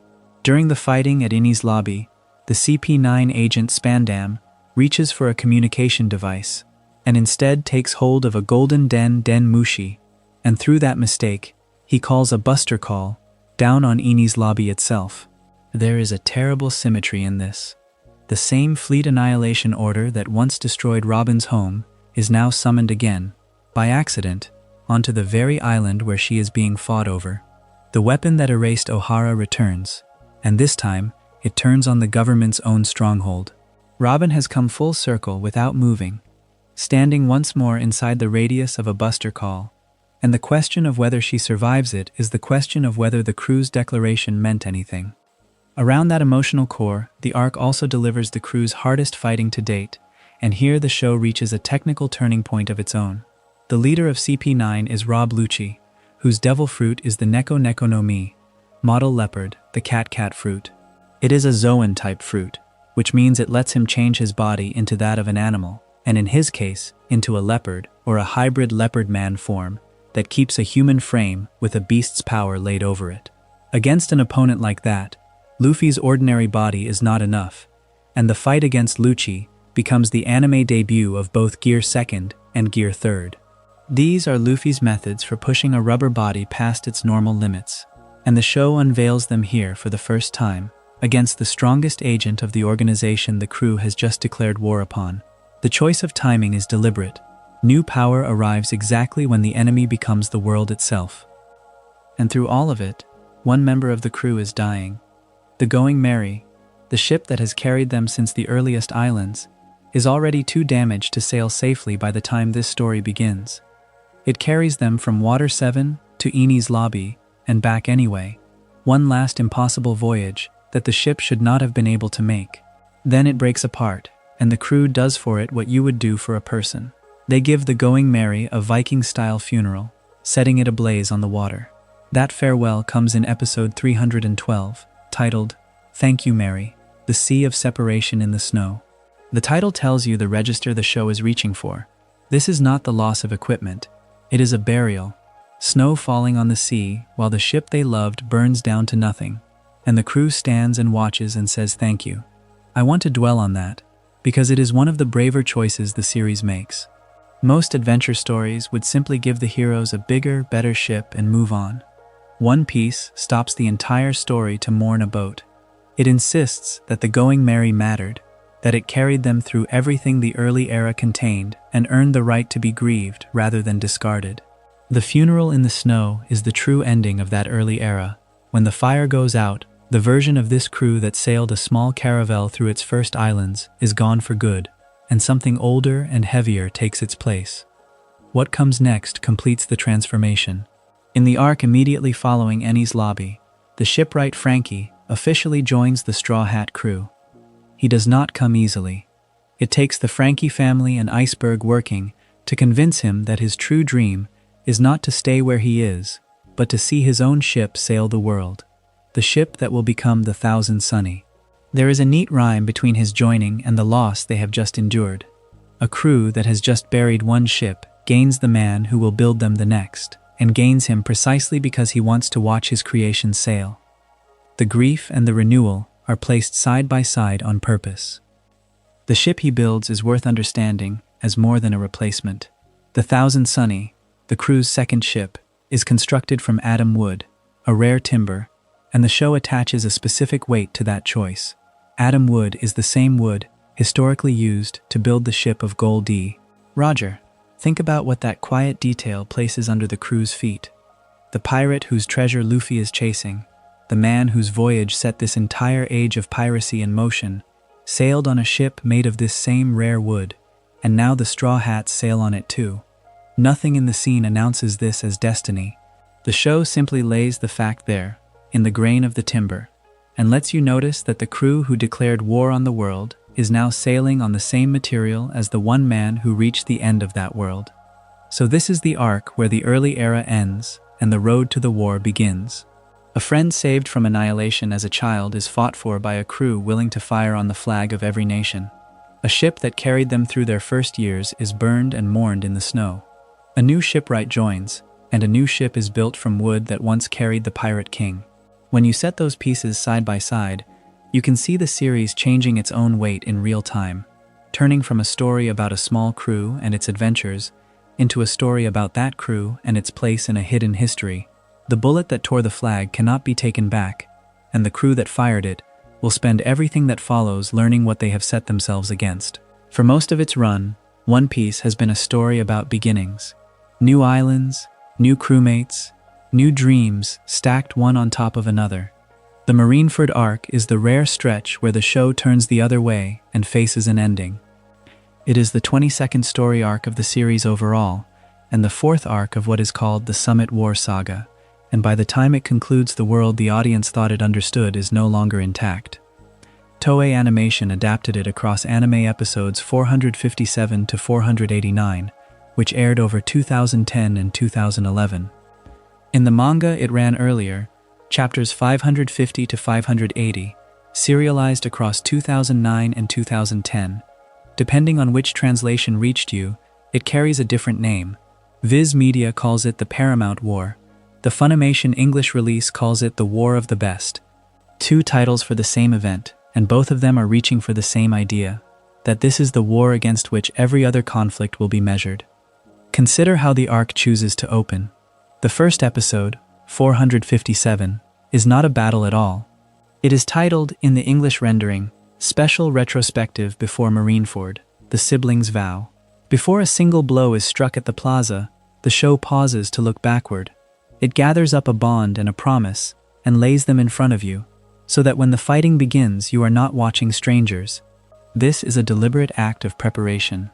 An arc that is going to be about loss begins by making sure you understand exactly what there is to lose. Think about what that means as a structural decision. Most stories build tension by withholding. This one builds it by reminding. The name most tied to the old generation here is Whitebeard, Edward Newgate, and the arc is arranged around the question of whether he can save the man in the executioner's place. That man is Portgas D. Ace, and the arc does not spare him. He dies in manga chapter 574, and the chapter is titled, with a bluntness that is almost brutal, Portgas D. Ace dies. The anime carries the death in episode 483, under the longer title, Looking for the Answer. Fire Fist Ace dies on the battlefield. There is a rare kind of storytelling courage in naming a chapter after the death it contains. It removes suspense entirely. You are not asked to wonder whether Ace survives. The title has already told you. What you are asked to do instead is watch and feel the weight of an outcome that was fixed before you turned the page.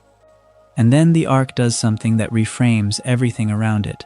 It does not let Ace be the only death. 2 chapters later, in 576, adapted into anime episode 485, Whitebeard himself falls. The episode is titled, Settling the Score, Whitebeard versus the Blackbeard Pirates. And the phrasing matters. This is not simply an old man dying of his wounds. It is a reckoning between the man who held the top of the pirate world and the crew that came to take it from him. The old generation does not fade gently here. It is killed on screen, one figure after another, in the space of 2 chapters. When you place Ace's death and Whitebeard's death that close together, you begin to understand why the arc is treated as an ending. This is the timeline of an era being closed. What happens immediately after Whitebeard dies is, in my view, the single most important moment in the entire war, and it is easy to underrate because it is so quick. Marshal D. Teach, Blackbeard, steals Whitebeard's power from his corpse. The Gura no Mi, the fruit that let Whitebeard shake the world, is taken directly from the body of the dead man. It is depicted across manga chapters 576 and 577, and in the anime it lands in episode 486, the opening of the show. Blackbeard's plot is revealed. Notice that title again. The opening of the show. The war that everyone thought was the climax is, from Blackbeard's angle, the curtain going up. And this theft breaks a rule the series had held from its very first devil fruit. Blackbeard becomes the first character shown in One Piece to possess and use the powers of 2 devil fruits at once. Until this moment, the audience had every reason to assume that was impossible. 1 fruit, 1 person, 1 power. Blackbeard walks off the battlefield of the old kings holding 2. Sit with the sequencing of it, because the order is the whole point. Ace dies. Whitebeard dies. Blackbeard robs the corpse and doubles his own power. These are not 3 separate events, they are one continuous motion, a handoff performed by force. The old generation's timeline does not simply run out, it is harvested. Everything Whitebeard was, the strength that made him the measure of the era, does not vanish with him. It changes owners, and it changes owners in favor of the man who arranged for it to be there to take. That is why this arc is both a closing chapter and a launch point at the same time. The same scene that ends one story begins another. The war does not end on that note though, and the choice of how to end it is its own quiet statement. Marineford does not conclude with a final clash or a decisive victory for either side. It ends with an arrival. Red-haired Shanks reaches the battlefield, in manga chapter 580 and anime episode 489, and his presence is enough to bring the fighting to a stop. Consider what that tells you about the world the arc has been building. After everything, after the deaths and the theft and the collapse of the old order, the thing that finally halts the war is not more force applied to the field. It is the appearance of someone whose mere standing is enough to make everyone lower their weapons. The war ends not because it is won, but because a certain kind of authority walks in and says, in effect, that it is finished. There is a symmetry worth holding on to between the arc's first episode and its last. It opens on a retrospective, a look backward at a bond, and it closes on an arrival, a figure stepping into the present to end things. The whole arc is bracketed by these two gestures, memory at one end and consequence at the other. In between, the generation that defined the timeline up to this point is written out, and the shape of what comes next is set. Ace and Whitebeard belong to the story that is ending. Blackbeard, holding two fruits he was never supposed to be able to hold, and Shanks, able to stop a war by arriving, belong to the one that is beginning. That is the strange double nature of this arc, and why it sits where it does in the larger design. It is titled for war, the paramount war, the war of the best, and the names promise a climax. What it actually delivers is a transition, dressed as a climax. The audience came to watch a battle and left having watched a timeline change hands. The old generation's chapter is closed here, on the field at Marineford, with two of its greatest figures dead and the very power that defined it carried off in new hands. And the new era does not wait for a later arc to announce itself. It announces itself in the same breath, in the same episodes, over the same bodies. By the time Silver's Rayleigh gives Luffy his instruction, the story has already made its hardest turn. This is the moment covered in chapter 597 of the manga, the point where the narration itself jumps forward and prints the words, 2 years later, immediately after the shorter arc that dealt with the crew's immediate grief over the deaths of Ace and of Whitebeard.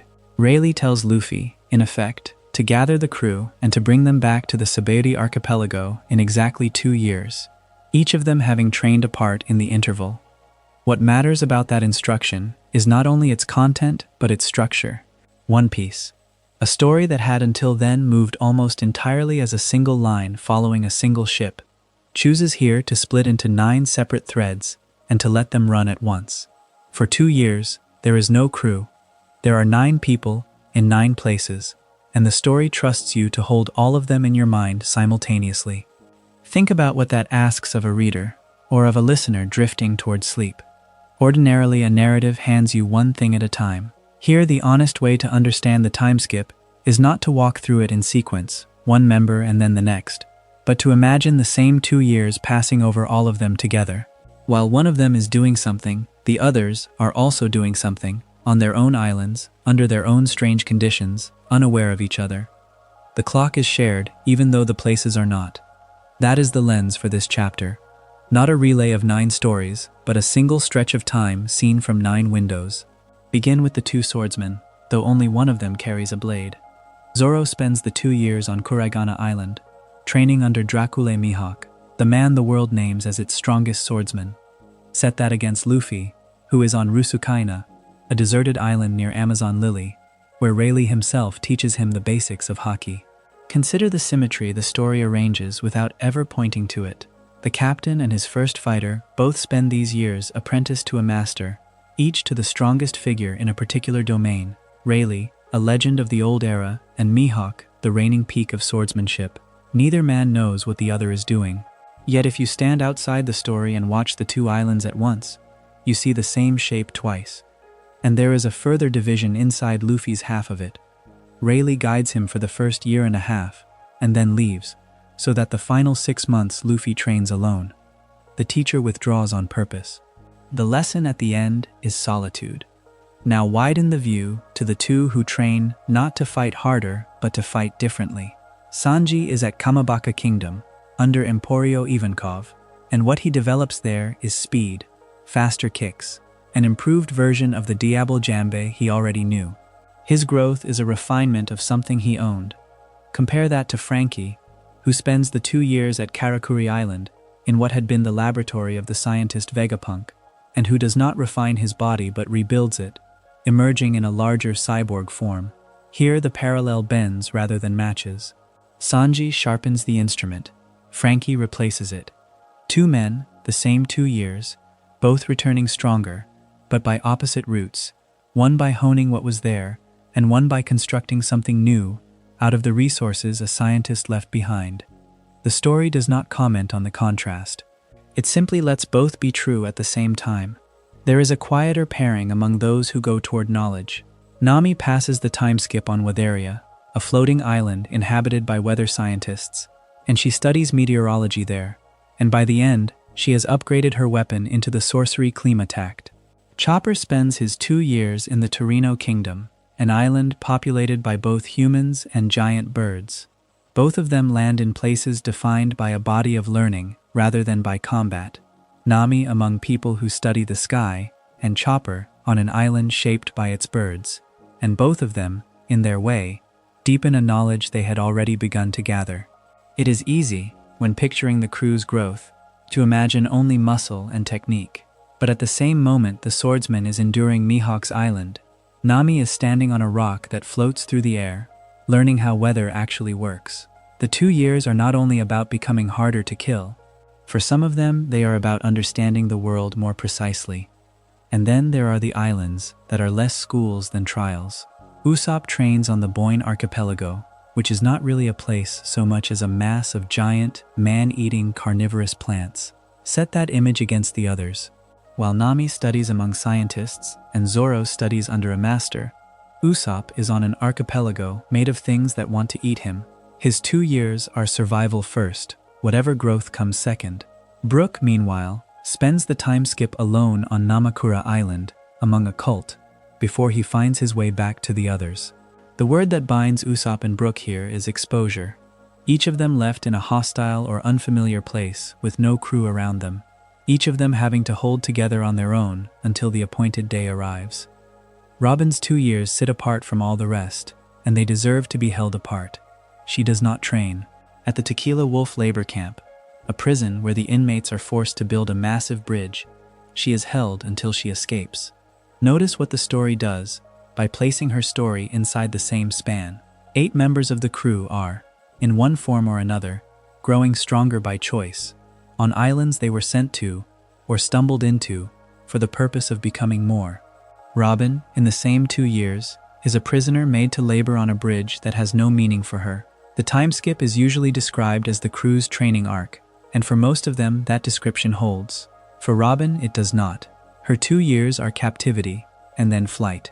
When you imagine the shared clock running over all 9 islands, hers is the window where the light does not fall the same way, and the story is stronger for refusing to smooth that over.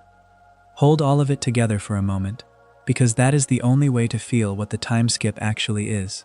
At any single instant during those 2 years, Zoro is under Mihawk on Kuraigana, Luffy is with Rayleigh, or, later, alone on Rusukaina, Sanji is learning faster kicks at Kamabaka, Nami is aloft on Wetheria, Usopp is somewhere among the carnivorous plants of Boyne, Chopper is in the Torino Kingdom with its birds, Frankie is remaking himself in Vegapunk's old laboratory, Brook is alone with a cult on Namakura, and Robin is bent to forced labor at Tequila Wolf. 9 places, 1 length of time. None of them can see any of the others. The reader is the only one who can. That is the unusual gift of this stretch of the story, that it grants the audience a kind of omniscience the characters do not have, the ability to stand above the ocean and watch 9 solitary years unfold in parallel, knowing they are converging on a single point. That single point has an exact address in the real world. The reunion. The episode in which the Straw Hats regroup at the Sabaudi archipelago after the 2 years are finished, is episode 517 of the anime, and it first aired on the 2nd of October, 2011. Everything this chapter has described, the 9 islands and the shared clock, exists to make that one episode land, and here it is worth naming exactly what the story chose, because the choice is the whole design. It could have told the reunion as a homecoming, everyone converging and then, afterward, describing where they had been. Instead, the separation itself is the event. The interest of the time skip is not what each member becomes, but the fact that all of them are becoming it at once, apart, and that the return only means something because of the distance the story made you hold in your mind while it lasted. So the honest way to remember these 2 years is not as a sequence of 9 training stories told one after another. It is as a single held breath. The instruction from Rayleigh at Skypiea opens it. The words, 2 years later, in chapter 597, mark its width, and episode 517 closes it on the same beach where it began. In between, 9 people stand on 9 islands under the same passing time, each alone, none of them aware that the others are enduring the very same interval. The crew does not exist during this chapter of their lives, and that absence, that long simultaneous solitude spread across the map, is the thing the story asks you to feel before it lets them stand together again. The 11th chapter begins in a town that a listener may remember from the very start of this story, Logue Town, the place where the man who would be called the Pirate King was born, and, 22 years earlier, the place where he died. This is episode 524, deep into the return to Skypiea, and yet the anime reaches all the way back to its own beginning. Buggy the Clown stands tied to the execution platform, the same wooden structure that once held the greatest pirate who ever lived, and he waits there to take his revenge on Luffy. Think about what that image asks of you. A place built to end one legend has become a place where a smaller, wounded man rehearses the ending of another. The past is not remembered here. It is physically present, standing in the town square, wearing the same scaffold. That is the quiet argument this chapter wants to make. One Piece is a story that keeps folding its own timeline back onto itself, laying the ancient beside the immediate until the two can no longer be told apart. And the show does it first through comedy, which is easy to miss. When Smoker and Tashigi arrive and confront the figure standing on the platform, they order him to come down, and their reasoning is bureaucratic almost to the point of absurdity. This is a historic site, they say in effect, and it falls under the jurisdiction of the world government. A place of death and legend, reduced to a matter of trespass and paperwork. The scene holds both things at once, the weight of history and the pettiness of the present, and it does not resolve the contradiction. It simply lets them sit side by side. Then there is Alvida, who reappears here as one of the strangest small studies in the whole series. She was one of the first enemies Luffy ever faced, back when this was a small story about a boy in the East Blue. Now she returns, and Luffy does not recognize her. The reason is a devil fruit.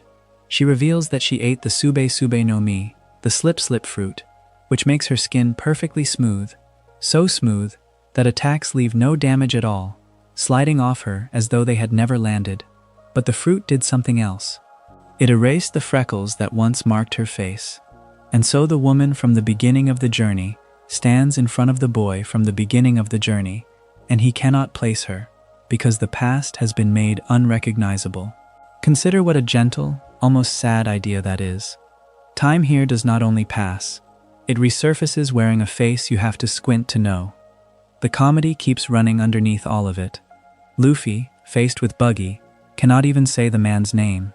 He garbles it, turning it over into something like Boogie, then something like Buhi, stumbling through the syllables until he lands, finally, on Buffoon. And Boogie, who has waited so long and so bitterly for this confrontation, is undone not by defeat, but by the insult of being mispronounced. There is a whole character contained in that reaction. He addresses his subordinate Kabaji, telling him in effect that he has done well, and he announces that a public execution is about to take place, drawing on the old theater of the scaffold, the crowd, the spectacle. He wants the moment to be grand. Luffy cannot even be bothered to learn the name of the man who wants to kill him. The historic execution platform, the site of the Pirate King's death, becomes the stage for this small, petty, deeply human failure to be taken seriously. And the townspeople watching understand exactly what they are looking at, even if the participants do not. They identify the 3 pirates present, and they name the thing that connects them. All 3 are East Blue pirates who ate devil fruits: Straw Hat Luffy, Buggy the Clown, and Alvida, whom they still associate with the iron mace she once carried. 3 figures from the smallest and earliest corner of this world, gathered again in the town where it all began. All 3 changed, all 3 carrying the marks of powers that rewrote their bodies. The crowd sees the pattern that the story is drawing. These are not new legends. They are the oldest characters in the book, returned. It is Zoro who feels the shift before anyone names it. He notices a sudden drop in air pressure and remarks that a powerful storm is about to hit the island, and the crew begins to talk of returning to the ship. It is a small piece of weather, and yet it works almost too perfectly as a signal. The pressure is dropping, the atmosphere is compressing, something is gathering that has not yet arrived. The show uses a literal change in the sky to mark the moment when the past and the present have finished their brief, comic collision in Logetown, and the story has to move on before the weather makes the choice for it. That pressure, that sense of compression, is the real subject of this chapter, because the anime around this point is doing something structurally that mirrors the storm. It is about to enter the Fishman Island saga, which in the anime runs from episode 517 to episode 574, a long stretch of episodes that include both the return to Sabaody and the descent to Fishman Island itself.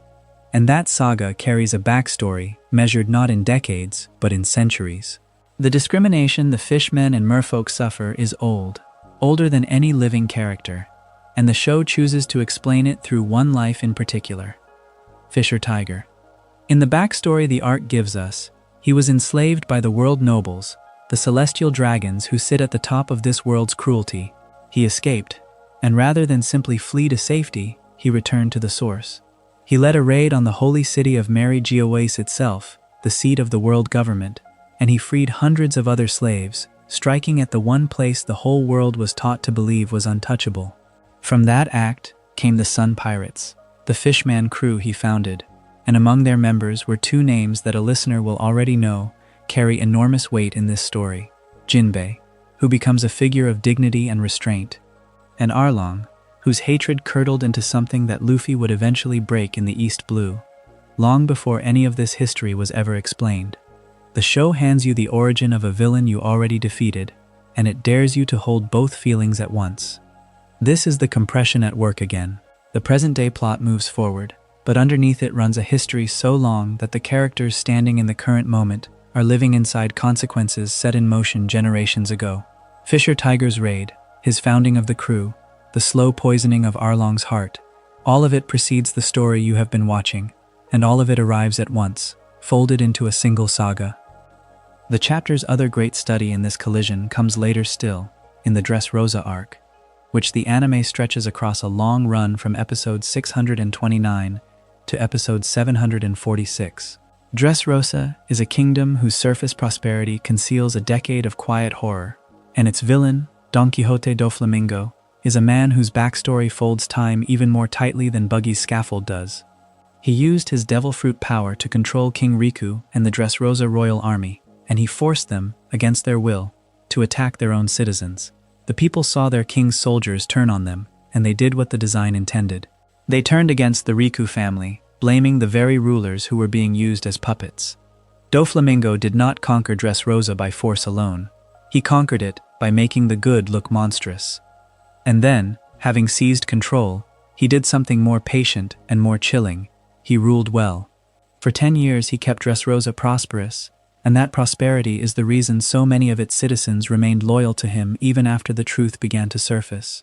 Sit with how difficult that makes the moral picture.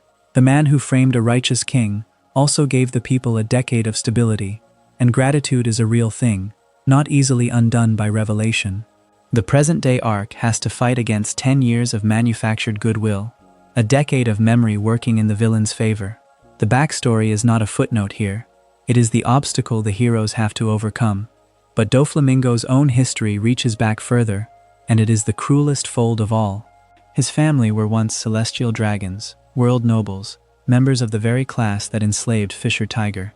That status was not taken from them, it was given up.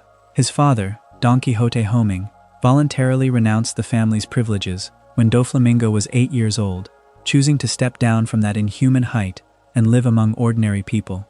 Imagine what that meant for the child, raised to believe he was born above the world and then, without warning, cast into it. The world did not forgive the family for having once stood above it, and so at 10 years old, only 2 years after that fall, Doflamingo killed his own father. He cut off Homing's head and carried it to Mary Gioways, the same holy city Fisher Tiger once raided, and he offered it as proof, a child bringing a murdered parent's head to the gates in the hope of buying his way back into the sky. The celestial dragons rejected him, They looked at the boy and the head he carried, and they turned him away, naming his line a family of traitors, refusing to let a child of the renounced back into their ranks, no matter what he had done to prove himself. And there the two great backstories of this chapter quietly touch.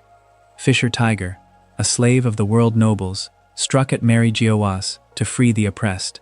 Doflamingo, a discarded son of the world nobles, came to those same gates begging to be let back in. Two lives shaped by the same monstrous institution, moving toward it from opposite directions, one to break it open and one to be readmitted. Neither got what he wanted. Both were forever marked by the place. What this chapter shows, gathered across its scenes and its sagas, is a story that has stopped keeping its past at a safe distance. In Logetown, the oldest characters return to the oldest setting, changed by the powers they have taken on, playing out a comic revenge on the platform where the age of pirates began. In the Fishman Island saga, a history of centuries arrives in a single stretch of episodes, and a villain long defeated is given the origin that might have made mercy possible. In Dressrosa, a decade of engineered loyalty and a childhood act of desperate violence sit beneath a present-day plot that cannot move until it reckons with them. The timeline is compressing. The pressure is dropping, the way Zoro felt it drop over Logetown. And everywhere you look, the deep past is no longer behind the characters.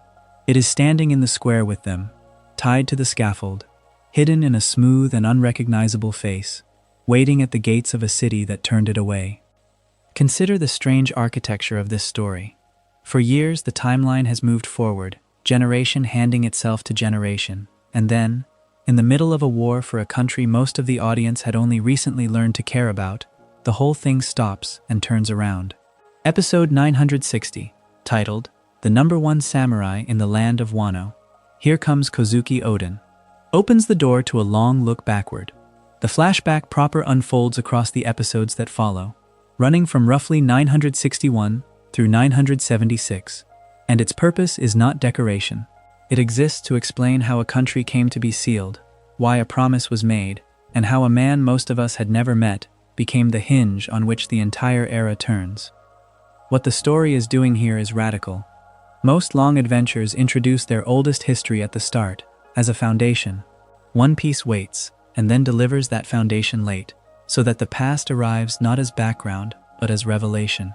By the time you meet Oden, you already know the world he shaped. You have already seen the pirates who inherited his choices.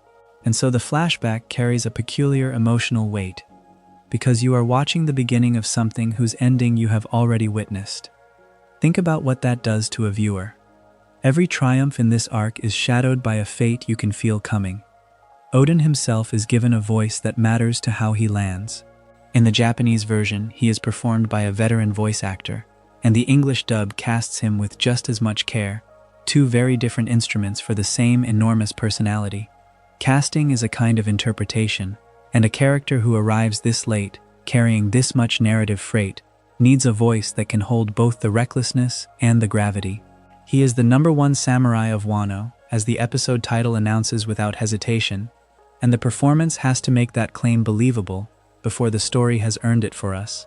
That is the actor's quiet work, to sell a legend we are only just beginning to see. The arc's early movement is about belonging, about a man too large for the place that made him, searching for a crew that can contain him. Episode 963, Oden's Determination, Whitebeard's Test, covers his attempt to join the Whitebeard pirates, and the framing is deliberate. It is a test. Oden does not simply walk aboard. He has to prove something. To a captain whose name already means weight and history, to anyone who has followed this story. The determination in the title is the point. This is a character defined by the size of his wanting, and the show slows down to watch him press against a door that does not open easily. Then it opens. In episode 964, Oden officially joins the Whitebeard pirates, and something clicks into place in the larger machine of the timeline. Here is a man who will matter to Wano, standing on the deck of one of the most important crews of his generation. The connection is not thematic only, it is literal. The country's future samurai spends his formative years at the side of one of the sea's great captains, and the series lets that fact sit, because it is rearranging the map of who knew whom, and when. The heart of the historical loop arrives in episode 965, Blades Crossed. Roger and Whitebeard, which aired on the 7th of March 2021. This is the clash between the Roger pirates and the Whitebeard pirates, and for a viewer who has spent hundreds of episodes hearing these two names spoken with reverence, seeing them cross blades is a singular kind of event. These are the giants who defined the age. The word clash is doing careful work, because a meeting between forces this equal is not a battle with a winner so much as a measurement, two powers taking each other's weight. And Oden is there, positioned between them, which is the whole reason the show has brought us this far back. What happens next reframes everything. Episode 966, Roger's Wish, A New Adventure Begins, which aired on the 21st of March 2021, is when Oden leaves the Whitebeard pirates to join the Roger pirates. Read that plainly, and its strangeness comes forward. A man leaves one legendary crew to join the other. He does not retire between them. He crosses from the story of one era-defining captain into the story of the other, and in doing so, he becomes something almost no character in this world can claim to be, a person who sailed with both. The title names it a wish and a new adventure, and the phrasing matters, because whatever Roger wanted from this journey, Oden is now bound to it. This is the loop closing. The generation of Roger and Whitebeard, which the timeline has treated as its distant origin, turns out to run directly through the man whose country we have been fighting for. Sit with the shape of that for a moment. The through line of the entire timeline is not really the succession of pirate kings and their crews as separate stories. It is the thread that ties them, and that thread has a name, and the name is Oden. He is the point where the two great crews of the old age touch, the living seam between them. A viewer who has understood this story as a series of relay handoffs, each captain passing the age to the next, has to adjust. There was a person standing in the overlap the whole time. And because we already know how the era ends, the arc's turn toward its close carries no suspense, only dread and a kind of solemnity. The execution is given 2 full episodes, which is itself a statement about how much the show wants us to feel it. Episode 973, Boiled to Death, Oden's 1-hour struggle, begins the execution, carried out by Kurozumi Orochi. The title is blunt to the point of cruelty, and the struggle it names is measured in an hour, a single hour stretched across the screen. There is a grim honesty in refusing to look away, in letting the manner of the death be as ugly and specific as the titles admit. This is not a noble duel. It is an execution, engineered by a man who needed Oden gone. Episode 974, Oden wouldn't be Oden if it wasn't boiled, concludes it. The title is almost unbearable in its lightness, taking the very method of his death and folding it into the shape of his character, as if to say that even here, even in this, he remained entirely himself. That is a strange and moving piece of writing, to let a man's execution become the final proof of who he was. The show does not soften the death. Instead, it insists that Oden met it in a way only Oden could, and it trusts the audience to hold the horror and the admiration in the same breath. The consequence of that death is the reason the whole flashback exists. Oden's execution, and with it the fall of the Kozuki family, is the event that lets Kaido and Kurozumi Orochi control Wano for the 20 years that follow. This is where the historical arc stops being history and becomes the present, because those 20 years are the ones the main story has been living inside. The sealed country, the suffering, the long wait, all of it traces back to this hour and this pot. And out of the fall comes the promise, the 20-year promise made to the people of Wano, the appointment that the current arc has been racing toward. The flashback does not merely explain the past, it sets the clock that the present has been counting down. This is why the chapter earns its place so late in the timeline rather than early. Had the show told us about Oden at the beginning, he would have been a footnote, a name in a genealogy. By waiting, by letting us meet Roger and Whitebeard and Kaido and the ruined country first, the flashback lands as a redefinition. The through line you thought you understood, the forward march of eras, turns out to have a single figure standing at its center, connecting the crews, seeding the promise, and dying in a way that binds the past to the exact moment the audience now occupies. The arc is self-contained, a complete life told from ambition through the 2 great crews to the pot, and yet it reaches forward and reorganizes everything around it. There is a discipline in how the anime handles this, spreading the life across those 16 or so episodes, giving the test its weight, the joining its click, the clash its measurement, the departure its quiet enormity, and the death its full, terrible hour. Nothing is rushed. A story that has run for hundreds of episodes pauses to tell one man's life properly, because that life is the key to the lock. And when it is finished, when the boiling is done and the family has fallen, the timeline is no longer a line at all. It is a loop, and Oden is the point where it closes.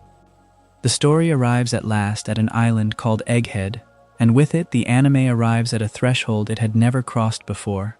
When the arc began, with the episode numbered 1086, first broadcast on the 7th of January in the year 2024, it opened a stretch of 70 episodes that would run without a single detour. There is no filler here. Every one of those 70 installments, from the 86th past 1000 to the one that closed the arc, the one numbered 1155, aired on the 28th of December in 2025, adapts the manga directly. Think about what that continuity means for a listener who has followed the show across its long life.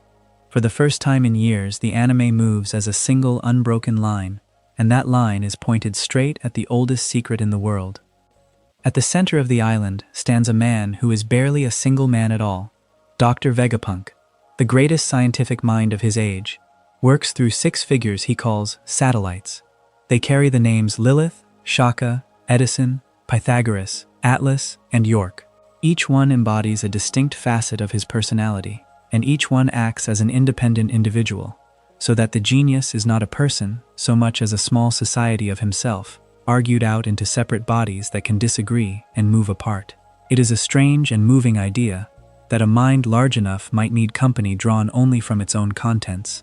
And there is a reason the mind can afford to be spread so wide. Vegapunk ate the brain fruit, the Nomi, and by its power, he stores his brain outside his body altogether, in a facility called Punk Records that sits inside the section of Egghead known as the Labophase. He and his satellites reach that external brain remotely, through antennas, the way one might reach a thought that has been set down somewhere safe and consulted from a distance. Hold that image, because it will matter more than it first appears. A man whose thinking lives apart from his flesh. A man who can, in principle, survive the destruction of the body that walks and speaks. The show builds this carefully, and it does not build it for decoration. The assault comes as a buster call, the world government's instrument for erasing an island and everyone on it. In episode 1142, Admiral Kizaru, the Admiral of Light, fatally stabs Vegapunk's main body. It is a plain and terrible act, carried out by a man who by every earlier sign did not wish to carry it out, and the show does not soften it. The greatest mind of the age is struck down on his own island by the power he served for so long. In most stories, that would be the end of what the character could give. Here it is closer to the beginning, because Vegapunk had anticipated exactly this. He had reasoned his way, coldly and in advance, to the likelihood of his own assassination, and he had prepared for it. Before his death, he recorded a broadcast, a message set aside to be transmitted to the entire world in the event that he was silenced. And so, after Kizaru's blow, the message begins to play. A dead man speaks to every corner of the world at once. Consider the shape of that.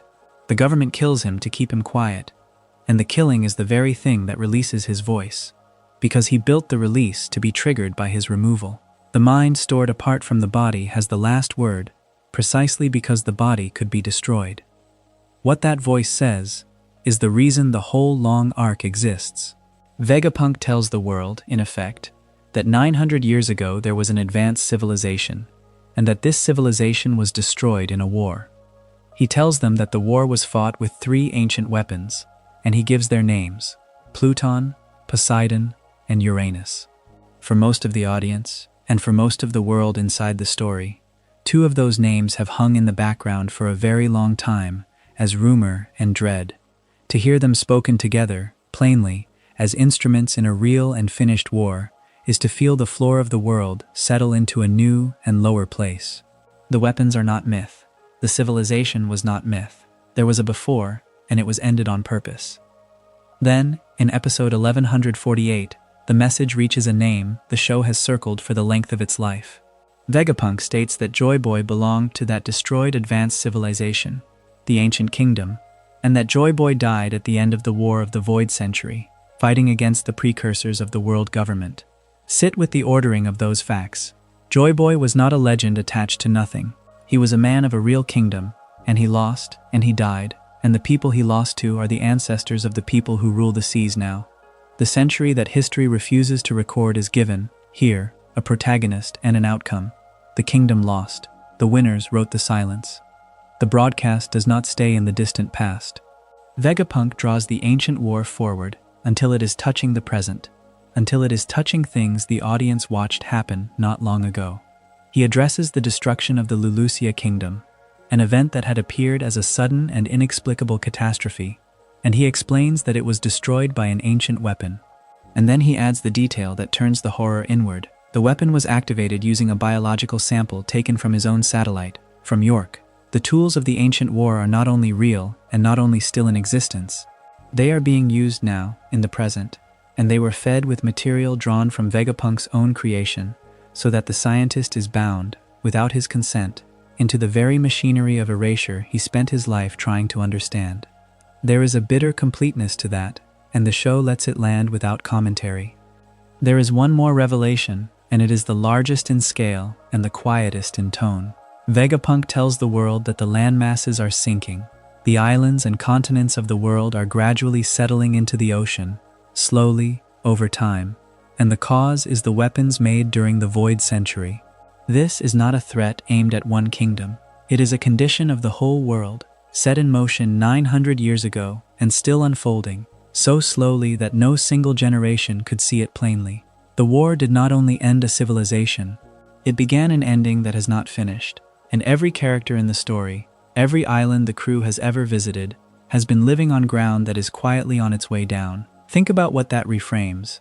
The stakes were never really about who holds power at the surface. The surface itself is the thing that is going. And here the broadcast is cut. Vegapunk turns, at the very end, toward a particular group of listeners.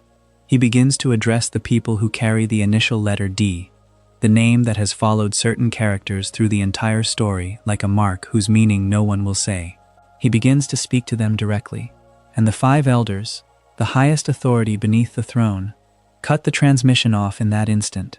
His final words, the ones meant specifically for those who bear that initial, are severed before he can finish them.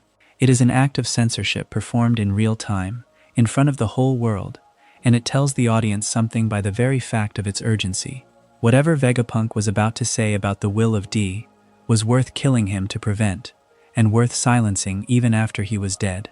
The world is allowed to learn that it is sinking. It is not allowed to learn what he knew about the D. The line the government will not let cross is drawn exactly there, and the audience is left standing at the edge of it, holding an unfinished sentence. This is where the anime, as a broadcast object in our own world, catches up with the very front of its story, and it is worth stepping outside the frame for a moment to see what that meant. When the Egghead arc ended with that final episode in the last days of 2025, the production itself changed shape. Toei Animation appears to have taken a hiatus of roughly 3 months, and then, from around April of 2026, the show seems to have settled into a slower pace, closer to about 26 episodes a year, near half of a weekly schedule. The reason is one every long adaptation eventually meets. The anime had drawn so near to the manga that it could no longer afford to spend an episode a week, or it would overtake the story it depends on. The long, unbroken stretch of filler-free episodes was, in part, what carried it to this narrowing. Move that fast, that faithfully, and you reach the present edge, and at the present edge you must slow down to keep from running past the end of what exists. The next arc, the one called Elbaf, began airing on the 5th of April in 2026, opening the road that runs on from Egghead. But the pace behind it is the reduced one now, the slower cadence of a show that has climbed all the way to the top of its own material and can see, from there, how little separates it from the writing hand. For a listener, that is a rare and strange vantage. You are not watching a story that concluded long ago and is being replayed at leisure. You are watching a story arrive, more or less, at its own frontier, where the distance between what has been told and what has not yet been drawn has grown thin enough to feel. So consider where the 13 chapters of this account have brought you, and where Vegapunk's broadcast leaves you standing. The story began, for the world inside it, 900 years ago, with a kingdom and its weapons and its defeat, and with a man named Joy Boy who died at the losing end of a war the victors then buried. Every silence since has been the maintenance of that burial. And now a dead scientist, thinking through a brain he kept outside his body so that it might outlive him, has spoken over the top of that silence to the entire world at once, and told them the age of their ground, and the names of the weapons, and the fact that the land is going down beneath them, and the truth that Joy Boy was real and lost. He was cut off at the one place the powers of the world could not bear him to continue, the place where the letter D begins its sentence. The Void Century is no longer a rumor sealed away at the bottom of the story. It has been carried up, decade by decade and now episode by episode, until it stands directly beneath the present, holding it up and dissolving it at the same time. That is the edge the audience now occupies, and it is, at the moment these words were written, very near the edge the story itself has reached, with the sentence about the D still hanging in the air, unfinished, waiting for the slow weeks ahead to say the rest. The story that began with a boy in a straw hat, drifting on a small boat toward a sea he could not yet name, ends nowhere near where it started, and yet it never truly leaves that boat behind. Everything traced across these hours, the rise of a pirate age and the men who built it, the kingdom erased from the record, and the century no one is permitted to speak of, the slow gathering of a crew, who each carried a wound the ocean could not close. All of it moves in one direction, toward a single promise made under a windmill. Consider how much the world of this story remembers, and how much it has agreed to forget, and how a boy who reads none of that history still walks straight into its center simply by refusing to let a friend cry alone. The map was never about the treasure. It was about the distance between one person and the freedom they were told they could not have, and the willingness to cross it anyway. And so the whole of it settles into a single picture, held quietly at the edge of sleep. A ship on open water. A sail marked with a crude, grinning skull. A crew asleep below deck while one of them keeps watch, and the horizon ahead stays empty, and blue, and endless, waiting. If you enjoyed this video essay, make sure to subscribe. Thanks for watching, and I will see you in the next.